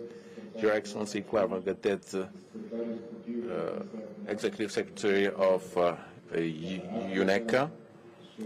Your Excellency Akimwini Adesina, Chairperson, President of the Africa Development Bank. Your Excellency Frederick Chava, Minister of Foreign Affairs and International Trade of the Republic of Zimbabwe and Chairperson of SADC Council of Ministers. Your Excellency Elias Mahosi, Executive Secretary of SADC, distinguished members of the Diplomatic Corps accredited in Zimbabwe, ladies and gentlemen. It is a distinguished honor as chair of SADC that I take the floor to address you at this 44th time that the highest authorities of SADC meet to reflect on the objectives and targets set out by the community with regards to the achievements achieved last year and the opportunities we have, as well as the challenges that we have to surmount as a collective.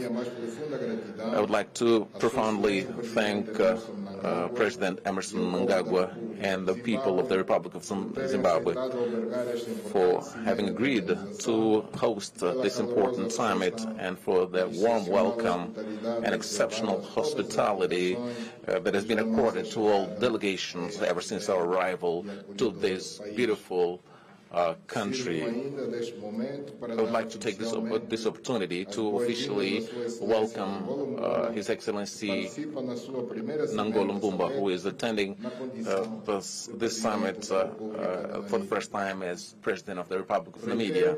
I would like to reiterate on behalf of all heads of state of SADC our congratulations to Your Excellency and to the people of the Republic of Namibia, who have, in a very exemplary way, has carried out the transfer of power in your country after the sad passing of our late friend and companion Hage Geingob. We will continue working together with the same spirit as usual to face the current and future challenges of our organization, hoping to together build a prosperous future for all SADC citizens. Allow me to say as well that last year we have seen a number of unfortunate events like the passing of the former president of Namibia, as well as other notable people who have contributed, who have tenaciously fought for a better future of our region. I would like to invite everyone to stand up for a minute of silence as a homage to the leaders and the brave soldiers who have departed.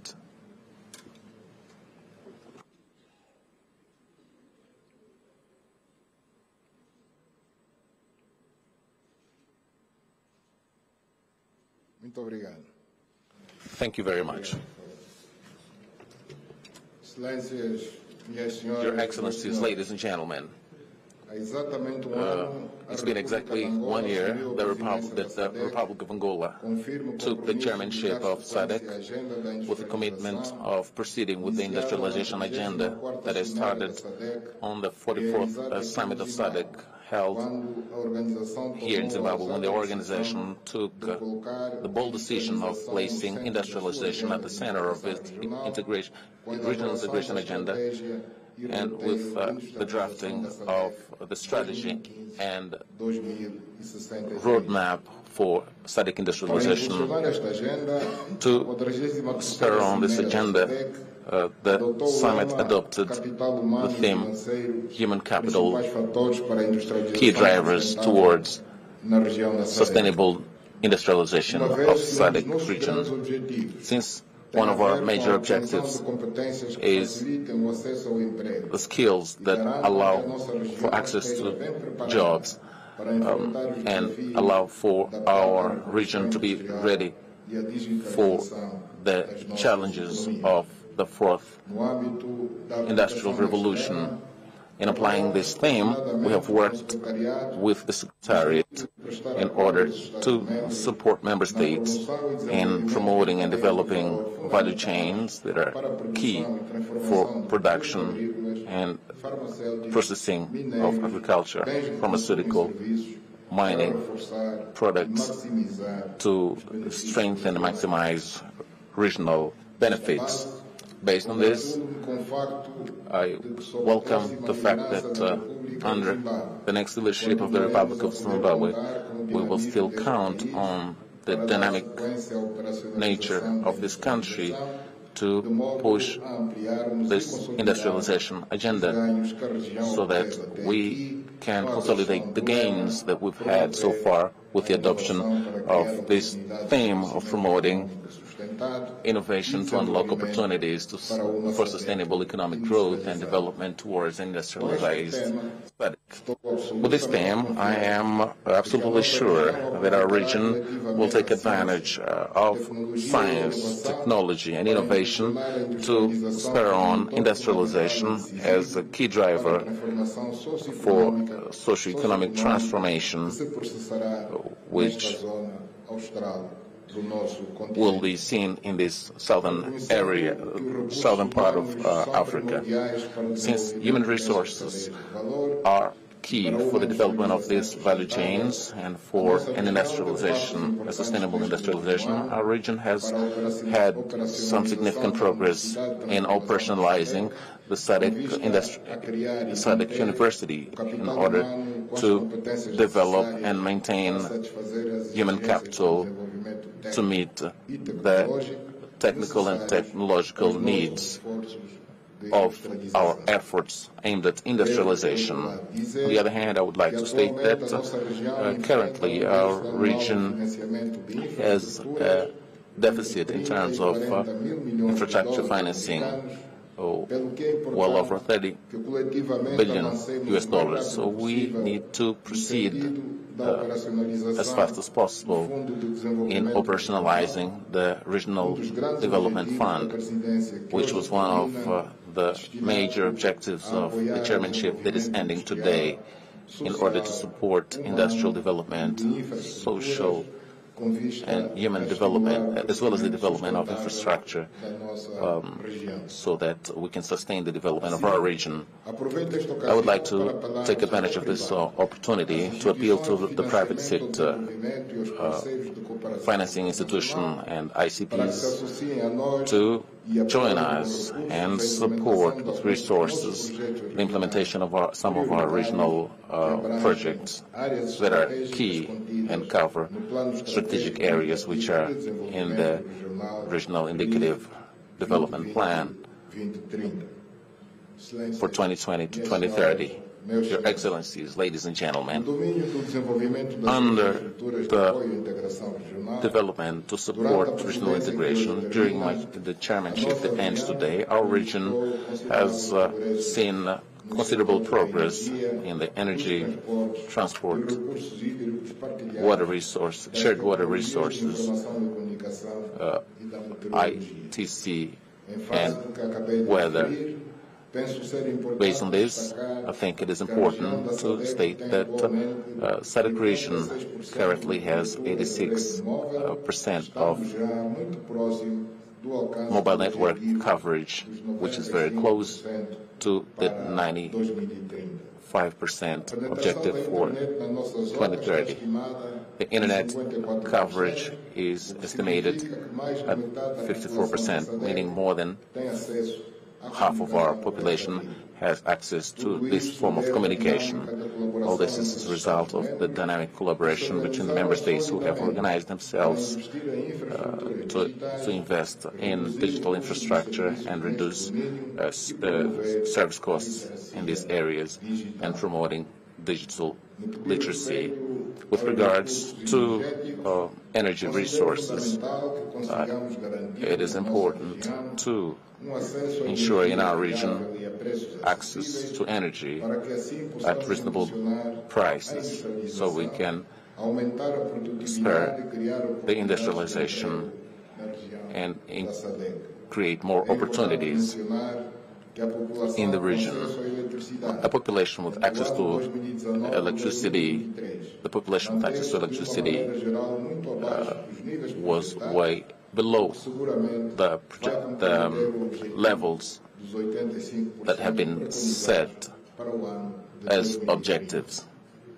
In some member states, it was possible to get to 100% access, but there are others where we had, unfortunately, less than 20%. It is important to highlight that the power generation capacity in most member states of our region does not meet the needs since 2008, except Angola, Mozambique, Tanzania, where in April 2024 there was a surplus of energy when compared to the current consumption of energy in these countries. Access to this surplus has not been possible due to the low expansion of transmission networks and lack of interconnectors for all that can connect all member states of the region. Taking into account the low access to these resources, to this resource, which is energy, our region needs to continue investing in energy infrastructure to increase production, transmission and diversification of energy sources, and adopt sustainable practices that are crucial for a proper supply of energy, promote economic development, and build a more prosperous SADC region. Your Excellencies, ladies and gentlemen, we cannot talk about an integrated region without free movement of people in the region. By so doing, through our borders, we can promote economic development, social development, and cultural exchanges. And it's based on this fact that I noted that last year we have had so many efforts to improve the free movement of goods and people in our region. Some member states have introduced visa exemptions, and others have abolished visa requirement for all member states of SADC. It is heartwarming to know that we are taking firm steps to remove barriers and restrictions to the free movement of people and goods. We have to highlight the cooperation between all member states of SADC with regards to the creation of one-stop border posts in order to simplify and facilitate the movement amongst us. A number of such posts have been created in borders between Zambia and Zimbabwe, Botswana and Zambia, Malawi and Zambia, Tanzania and Zambia.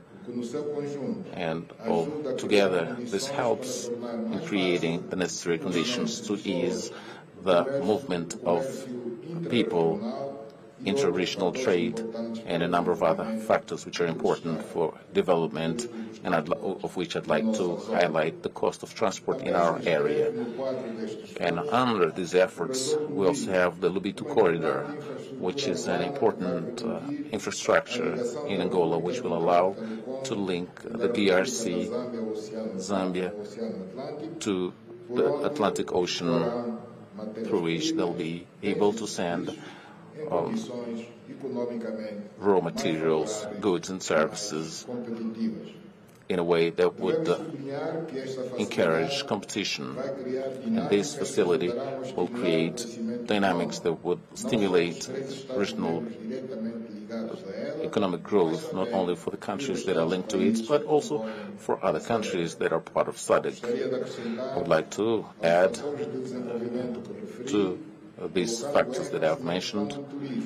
There's also tourism, which has slowed down significantly during the COVID-19 period, which has since then been increasing exponentially, taking its place as an important contributor to economic growth and the GDP. Your Excellencies, ladies and gentlemen, our region faces major challenges which are complex, and they require from us effort and special attention to face diseases and natural disasters that scourge Southern Africa. It is good to highlight the efforts of member states, and they do so in a determined way to reduce the number of cases of HIV/AIDS, and we have had a number of results which are heartwarming, as we have a reduction in the number of new infections between 2010 and 2022. These results deserve our applause, but we need to continue working on sensitizing the youth so as to take on behavior that keeps them safe and thereby avoid the spread of the disease amongst them. In February, I hosted an extraordinary summit of heads of state and government on the cholera situation in the region, and together we took measures to contain its spread and ensure the health and well-being of our populations. Based on these decisions, it was possible to contain the spread of cholera and support people in communities that have been affected by this disease. His Excellency Hakainde Hichilema, the President of the Republic of Zambia, has successfully led the fight against cholera in SADC region as a regional champion against cholera. Our heartfelt thanks for these efforts.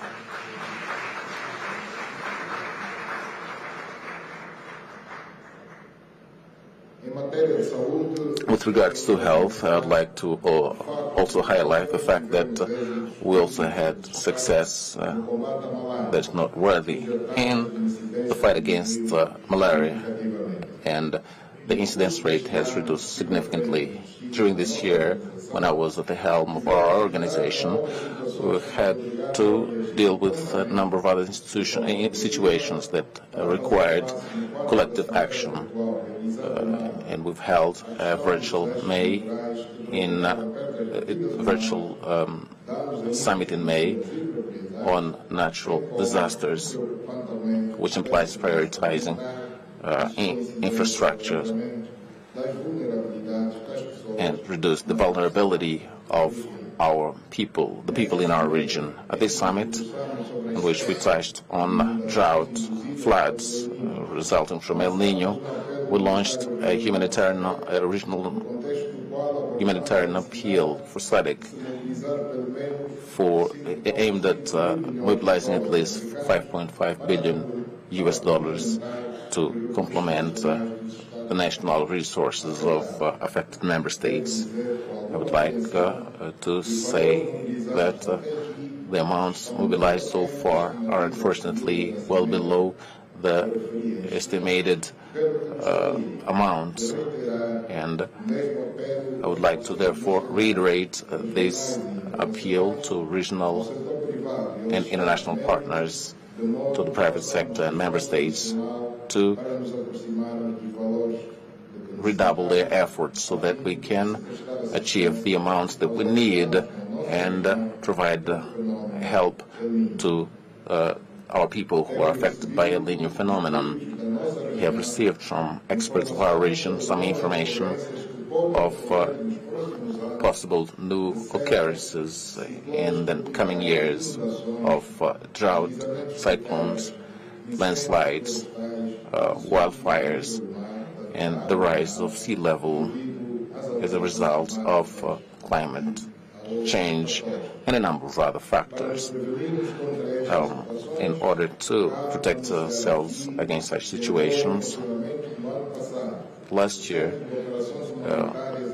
the SADC Humanitarian Operations Center has been operationalized, which will help in coordinating the preparation, response, and rapid recovery from disasters, under the support that will be given to affected member states that are affected by natural disasters. Your Excellencies, ladies and gentlemen, the issues of peace and security of our region are still at the center of our attention and are part of the priority issues of SADC, and we have made all necessary effort to maintain a climate of peace and tranquility in Southern Africa, which prevails, although we have some conflict in Eastern DRC, which is a challenge that we are trying to address, and we have good prospects on it, taking into account the understandings that the agreements that have been reached in this region between the DRC and Rwanda from the 8th of August. We will work towards the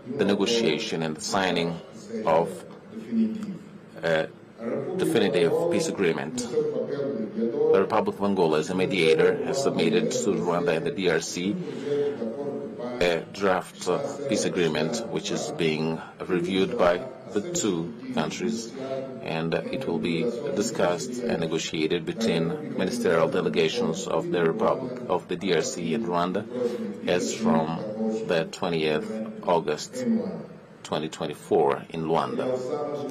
We would like to highlight the role of the chair of the organ has played in order to carry out this mission, SADC mission in the DRC, in order to have a positive contribution to the creation of an environment that allows for mitigating the conflict factors. There is also the situation of the security situation in Cabo Delgado province in Mozambique, in which on the 4th July this year, the SADC mission has come to an end, and this mission has played an important role in helping Mozambique in facing terrorism and extremist violence, violent extremism, and we have been able to address the issue. The end of the mission in Mozambique is not the end of our commitment to continue supporting the efforts of this sister country aimed at having peace, which is necessary for the progress of the country.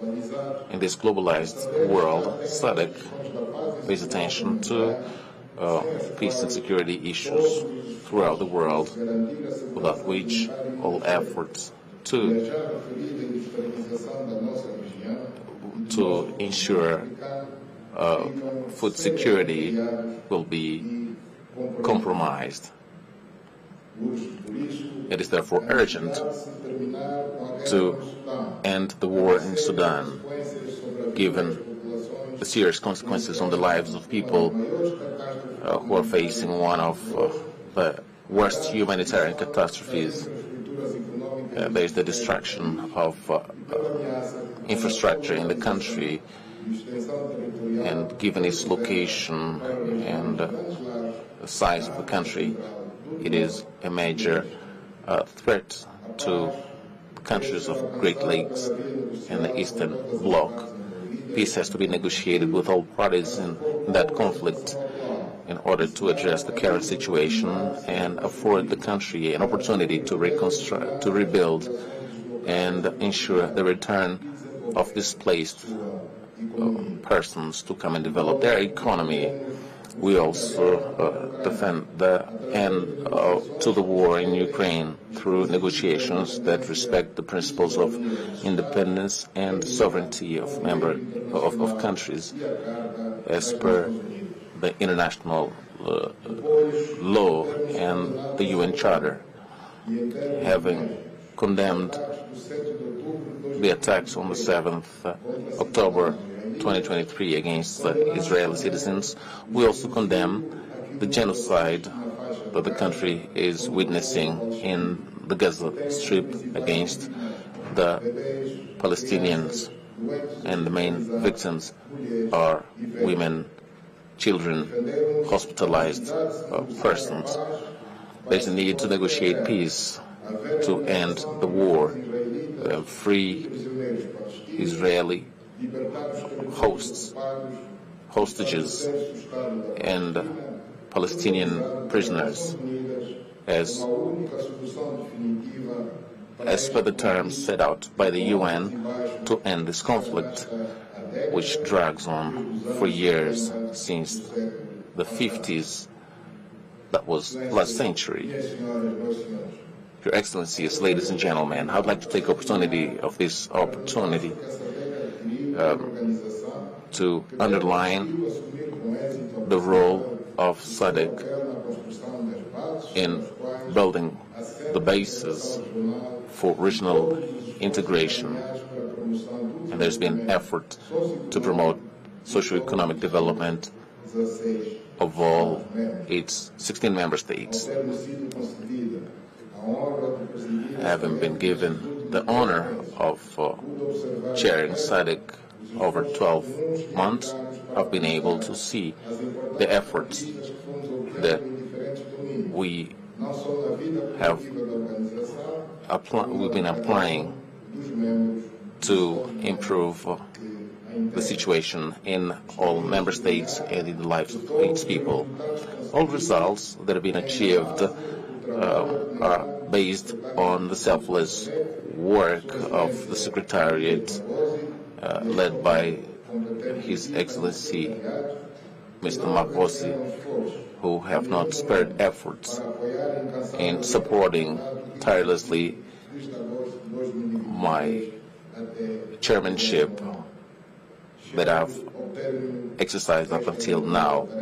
I'm now coming to the end of this time, and I am sure that the decisions from this summit, the 44th, will strengthen our collective action to surmount obstacles and face challenges we have in future to bring about a better future for our region as we want it to be industrialized, peaceful, inclusive, competitive, and of middle-high income, in which all citizens have an economic well-being, justice and freedom as we set out in the 2050 SADC vision.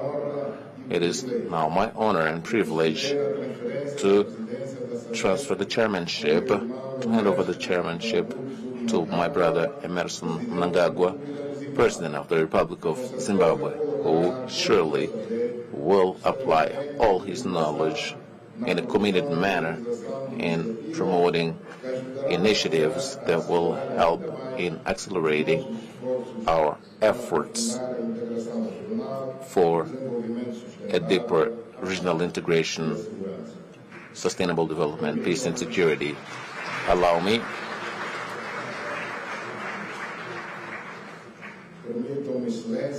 Your Excellencies to invite His Excellency Emerson Dambuzo Mnangagwa, the new chairperson of SADC, to come for the official handover ceremony. Thank you very much to everyone.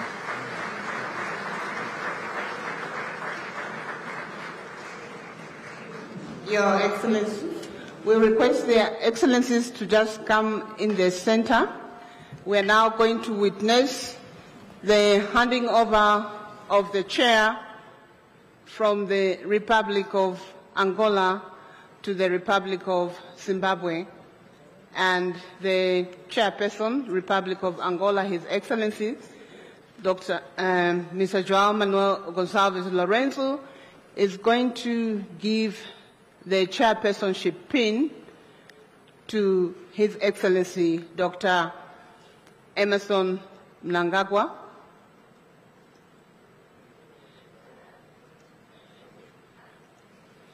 The pin is engraved with his name and his title as chairperson of SADC.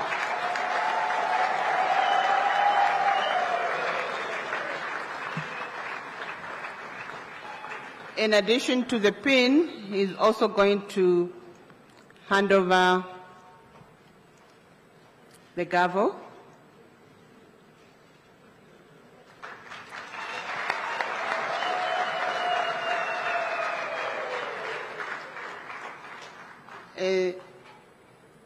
The Republic of Angola is handing over the gavel, which is one of the instruments of power which we use to make decisions.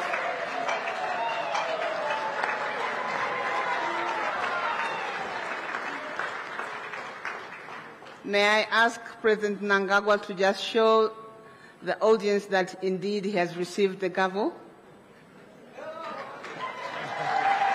Thank you.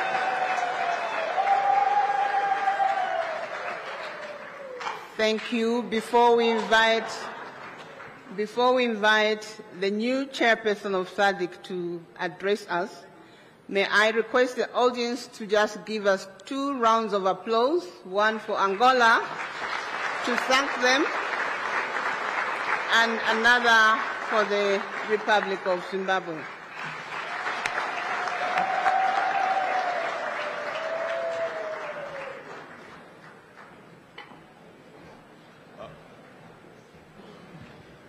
Beautiful. Another round of applause, ladies and gentlemen. It's a deserved round of applause. We just witnessed a smooth handover of power. Let me, at this juncture, distinguished delegates, Your Majesty, distinguished heads of state and government, our honorable vice presidents, our first ladies, Speaker of Parliament, President of the Senate, President of the Pan-African Parliament, members of the Diplomatic Corps, and all esteemed delegates, allow me at this juncture to now invite the newly minted Chairman of SADC, His Excellency, His Excellency President Dr. Emmerson Dambudzo Mnangagwa, the President of the Republic of Zimbabwe, to make his acceptance speech.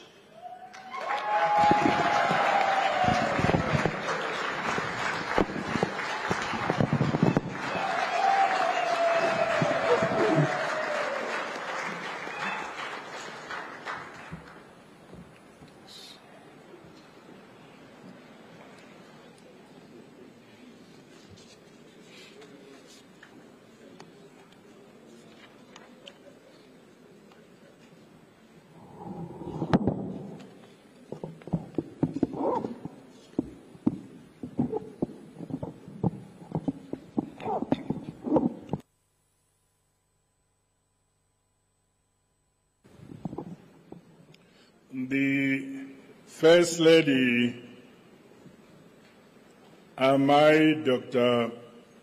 Auxilia Mnangagwa, Your Majesty, King Mswati III of the Kingdom of Eswatini, Your Excellency João Lourenço, President of the Republic of Angola and outgoing Chairperson of SADC, Your Excellency Samia Hassan, President of the United Republic of Tanzania and the Chairperson of the Organ on Politics, Defense and Security Cooperation, Your Excellency Hakainde Hichilema, President of the Republic of Zambia and outgoing Chairperson of the Organ on Politics, Defense and Security Cooperation, Your Excellencies, Heads of State and Government and the Heads of Delegations, Your Excellency, Chairperson of the SADC Panel of Elders, former President Jakaya Kikwete, Your Excellencies, First Ladies here present, Vice President of the Republic of Zimbabwe, Honorable General Retired Dr. C. Julian Chiwenga, Vice President of the Republic of Zimbabwe, Honorable Colonel Retired KCD Moadi, the Minister of Foreign Affairs, International Trade, and Chairperson of the SADC Council of Ministers, Ambassador Frederick Shawa, Honorable Ministers and various political leaders of the Republic of Zimbabwe, Your Excellency, my dear brother, Elias Magosi, SADC Executive Secretary, Your Excellency, Executive Secretary of the United Nations Economic Commission for Africa, Ambassador Clever Gatete, Your Excellencies, Heads of Regional Economic Communities and international organizations who are here, Your Excellencies, members of the Diplomatic Corps, senior officials and delegates from SADC member states, distinguished guests, members of the media, fellow SADC citizens, may I express my profound appreciation to His Excellency João Lourenço, President of the Republic of Angola, for the astute and visionary leadership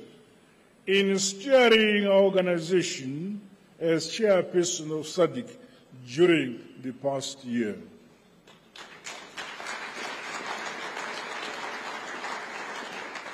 We heartily commend him for ably navigating the various challenges we faced and for ensuring that the integration agenda of our region remained on course. On behalf of the people and government of Zimbabwe, I take over the mantle of chairmanship as chairperson of SADC with humility and grace. I look forward, Your Excellencies, to your invaluable support and drawing from your vast experiences and counsel as we advance our regional agenda for the benefit of our SADC citizens. Allow me to also acknowledge the dedication and leadership demonstrated by His Excellency Mr. Hakainde Hichilema, President of the Republic of Zambia, in his capacity as the chairperson of the Organ on Politics, Defense and Security Cooperation. The organ remains a critical cog in nurturing unity, constitutionalism, democracy, and the rule of law, as well as peace and security in line with the founding values, ethos, and principles of SADC. Similarly, I congratulate His Excellency Samia Hassan, the President of the United Republic of Tanzania, for her assumption of the stewardship over the organ of politics, defense and security cooperation. Rest assured of my full support, my dear friend. Your Majesty, Excellencies, ladies and gentlemen, this year's theme, and I quote, promoting innovation to unlock opportunities for sustainable economic growth and development towards an industrialized SADC, end of quote, brings before the role of innovation in sustained economic transformation and development. It is a clarion call for our respective countries to leverage the region's human capital to spur technology and innovation that will leapfrog the modernization and industrialization of SADC towards a higher quality of life of our citizens. To this end, it has become critically important and urgent to harness the potential of innovation to produce goods and services through value addition and a beneficiation of our rich mineral and related natural resources. The peoples of the region fought for our liberation, freedom, and independence, as well as the economic value of our land and that which is under it. The time is now. We must realize maximum value from our God-given rich natural endowments. The importance of developing innovative strategies across all sectors of our economies to accelerate the realization of our collective development agenda cannot be overemphasized. This is more so as the fourth industrial revolution continues to impact and transform the way we operate and execute our work. Our SADC bloc cannot afford to fall behind in the new and the fast-changing frontier of science, technology, and innovation. These aspects are prerequisites for increased productivity and indeed the bedrock upon which other parts of the world, industrialized countries, developed on. Let us therefore match our aspirations set out in the SADC industrialization strategy and roadmap 2015 to 2063 with concrete and real actions. It is pleasing that the successful SADC Industrialization Week and Investment Forum provided a public-private engagement platform where participants discussed and shared innovative approaches. The 7th SADC Public Lecture also helped raise public awareness on the critical role of innovation in promoting and deepening the SADC regional integration efforts. Stakeholders across the region are exhorted to scale up people-to-people and business-to-business exchanges for enhanced synergies and collaboration.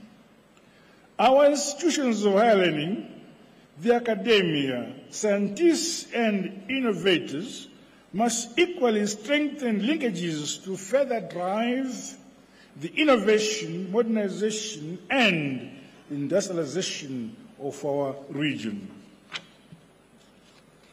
In the case of Zimbabwe, we have set up several innovation hubs at all our state universities and related institutions of higher learning. These have achieved remarkable success in developing a sense of self-belief, skills and competencies. Further, initiatives under the programs have transformed livelihoods, communities and the economy as a whole through the production of appropriate goods and services for our people. The need to ensure that our youth and entrepreneurs, including women, fully embrace the technology and innovation revolution should be one of our key priorities in the region.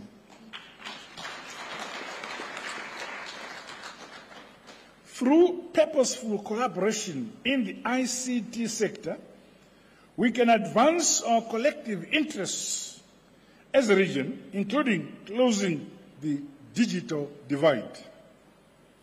As the current crop of leaders, we have a weighty responsibility to facilitate a conducive environment for our citizenry to thrive and do their part for the realization of the modern industrialized SADC we all want.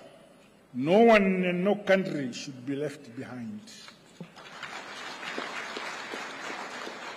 Your Majesty, Excellencies and distinguished guests, the democracy, independence and freedom being enjoyed by the peoples of the region were paid for through the sweat, tears and the blood of yesteryear heroes and heroines, as well as sons and daughters of SADC. We have a sacred duty to honor them all by jealously guarding and defending our sovereignty and the right to economic self-determination as a people. We are a proud Southern African people with a rich history and a brighter future for ourselves. Let us never sacrifice our unity, solidarity, or African culture for political or economic expediency. Ultimately, the burden and responsibility to build our countries and the region as a whole for sustainable prosperity lies with us and nobody else. the great people of SADC. In Zimbabwe, our development philosophy is that it's better in Shona. I'll translate in English. In Zimbabwe, our development philosophy is that a country is built, should be governed, and should be prayed for by its own people. We say, Nyika inovakwa, igotongwa, igonamatirwa, never. Likewise, our region SADC will be modernized and industrialized by its own citizens through our individual and collective efforts. Those who seek to help us are welcome. However, they must do so on our terms, guided by our priorities and respecting our respective sovereignties. I therefore challenge my fellow citizens of the region to remain unapologetic and confident in who we are as a people and in our God-given abilities as a people. Through unity and hard, honest work, nothing is impossible.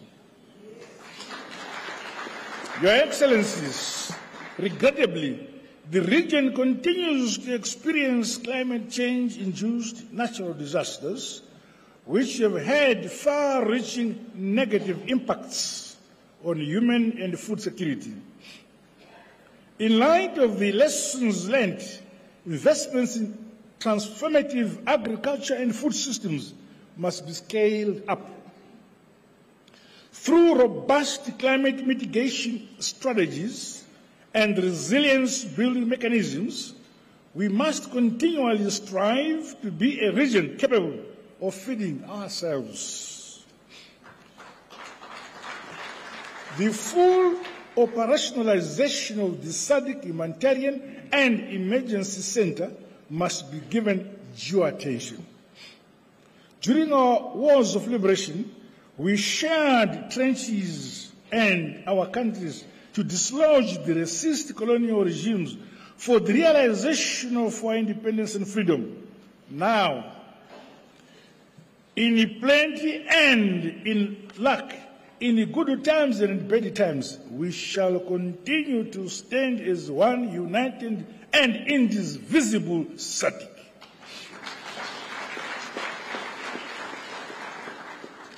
In accelerating the modernization and industrialization of our countries, the broadening and expansion of our energy infrastructure, with particular emphasis on renewables, is critically important. As developing countries, we contribute the least to global carbon emissions, and yet we are the most affected. In an endeavor to promote the green agenda, my government is broadening our country's energy mix. This has seen the generation of energy from waste along with other renewable energy sources. One such facility which converts waste to energy is the Geopomona Waste Management Plant. A visit to the facility has been arranged as part of our program on the 18th of August, which is tomorrow. Your Majesty, Your Excellencies, ladies and gentlemen, as I assume the chairmanship of SADC, I'm aware of the historic and momentous role played by our founding fathers and their vision for a united, independent, integrated, peaceful and prosperous region.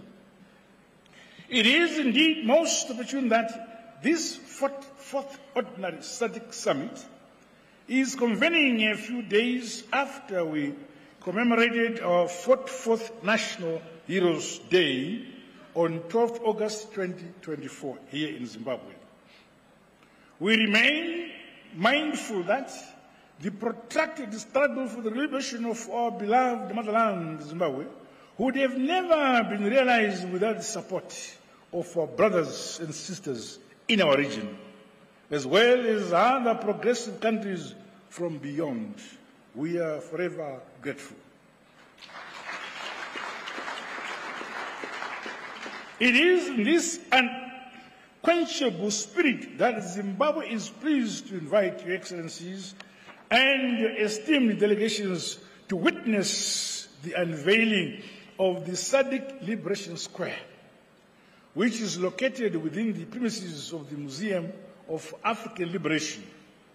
This true story of our rich liberation heritage must be preserved and told to present and future generations through our own African narratives. For a people without knowledge of their history, their origin or their culture are like trees without roots. Earlier this year, our region was saddened by the passing on of the President of the Republic of Namibia, His Excellency Comrade Hage Geingob. He was a liberation hero, visionary statesman, and a pragmatic leader who served not only the people of Namibia, but SADC as a whole. A staunch defender of African independence, freedom and non-interference in our internal affairs, his unwavering commitment to justice, dignity, and equality will be treasured for posterity. May his soul continue to rest in eternal peace. Your Excellencies, Your Majesty, it is my humble and sincere hope that the SADC year ahead will enable us to accelerate the implementation of regional projects and programs.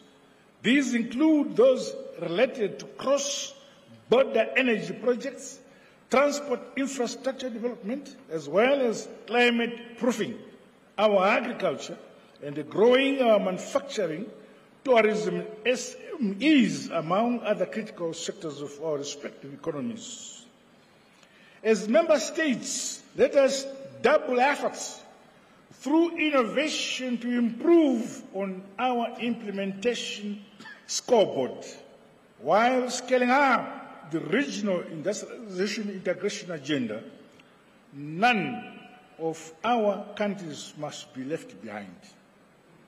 As I conclude, may I once again express my sincere appreciation to you all for your calls for the immediate and unconditional lifting of the illegal sanctions imposed on Zimbabwe by our detractors in the West. We strongly condemn the use of sanctions and other coercive measures as a foreign political tool against developing countries.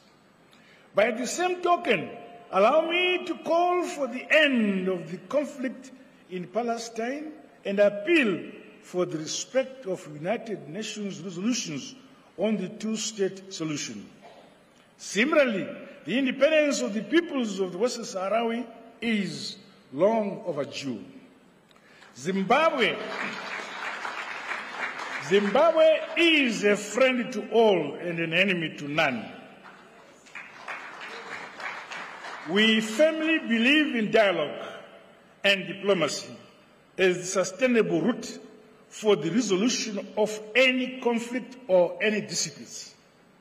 We thus stand ready to play our part for consolidating peace, unity, security, and stability of our SADC region, and silencing the guns on our African motherland continent.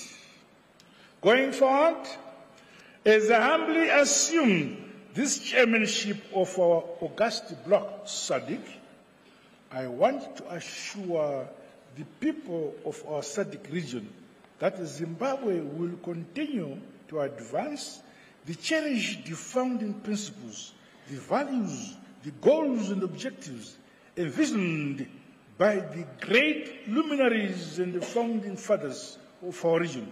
A luta continua, victory is certain.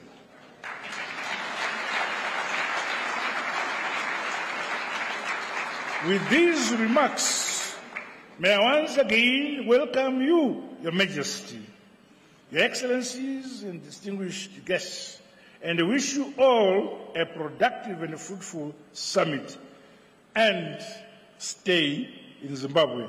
Long live SADC unity, long live solidarity, long live our independence and freedom, long live African unity. God bless you all. I thank you.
Thank you.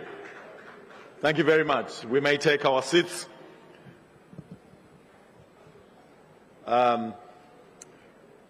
Once again, congratulations to His Excellency Dr. Emmerson Dambuza Mnangagwa, President of the Republic of Zimbabwe, on the assumption of duty as Chairman of SADC. I was going to say, allow me on behalf of my family to be the first one to congratulate him, but I think I'm among the top table to congratulate him. So congratulations, Mr. President. This concludes the opening session of this 44th SADC Summit of Heads of State and Government. At this juncture, I would like to make some announcements that will help us proceed to the next activities. With regards to the summit, at 2 p.m., His Majesty, distinguished heads of state and government, will proceed to a closed session in the National Assembly Hall, and they will emerge from there for a closing ceremony in the same hall at 5 p.m. From now, we will now proceed to lunch, and the first to leave the room will be His Majesty, Our Excellencies, the Heads of State and Government, followed by the First Ladies. They will proceed to the holding room from where they will be directed to lunch.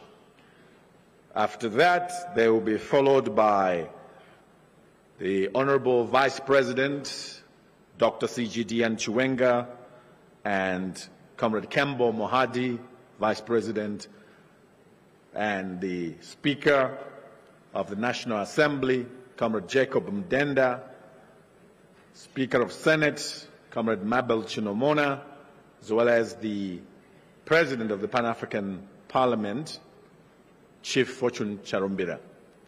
We will all leave in an orderly manner, just as organized as SADC is, and we will leave in alphabetical order.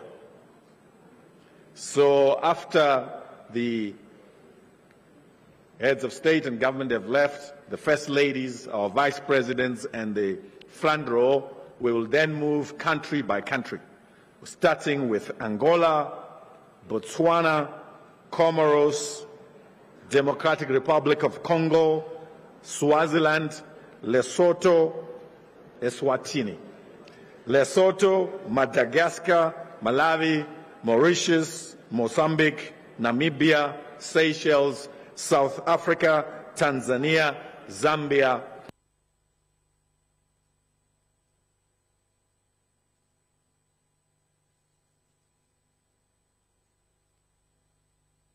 Wish to thank you for a very successful opening session. I'd like to now invite our heads to leave and thank the audiences who've been watching on social media and television for joining us live from the new Parliament building in Mount Hampton in Zimbabwe's capital city. My name is Super Collins Mandiwanzira, and my co-host has been Barbara Lopi from Zambia. We thank you.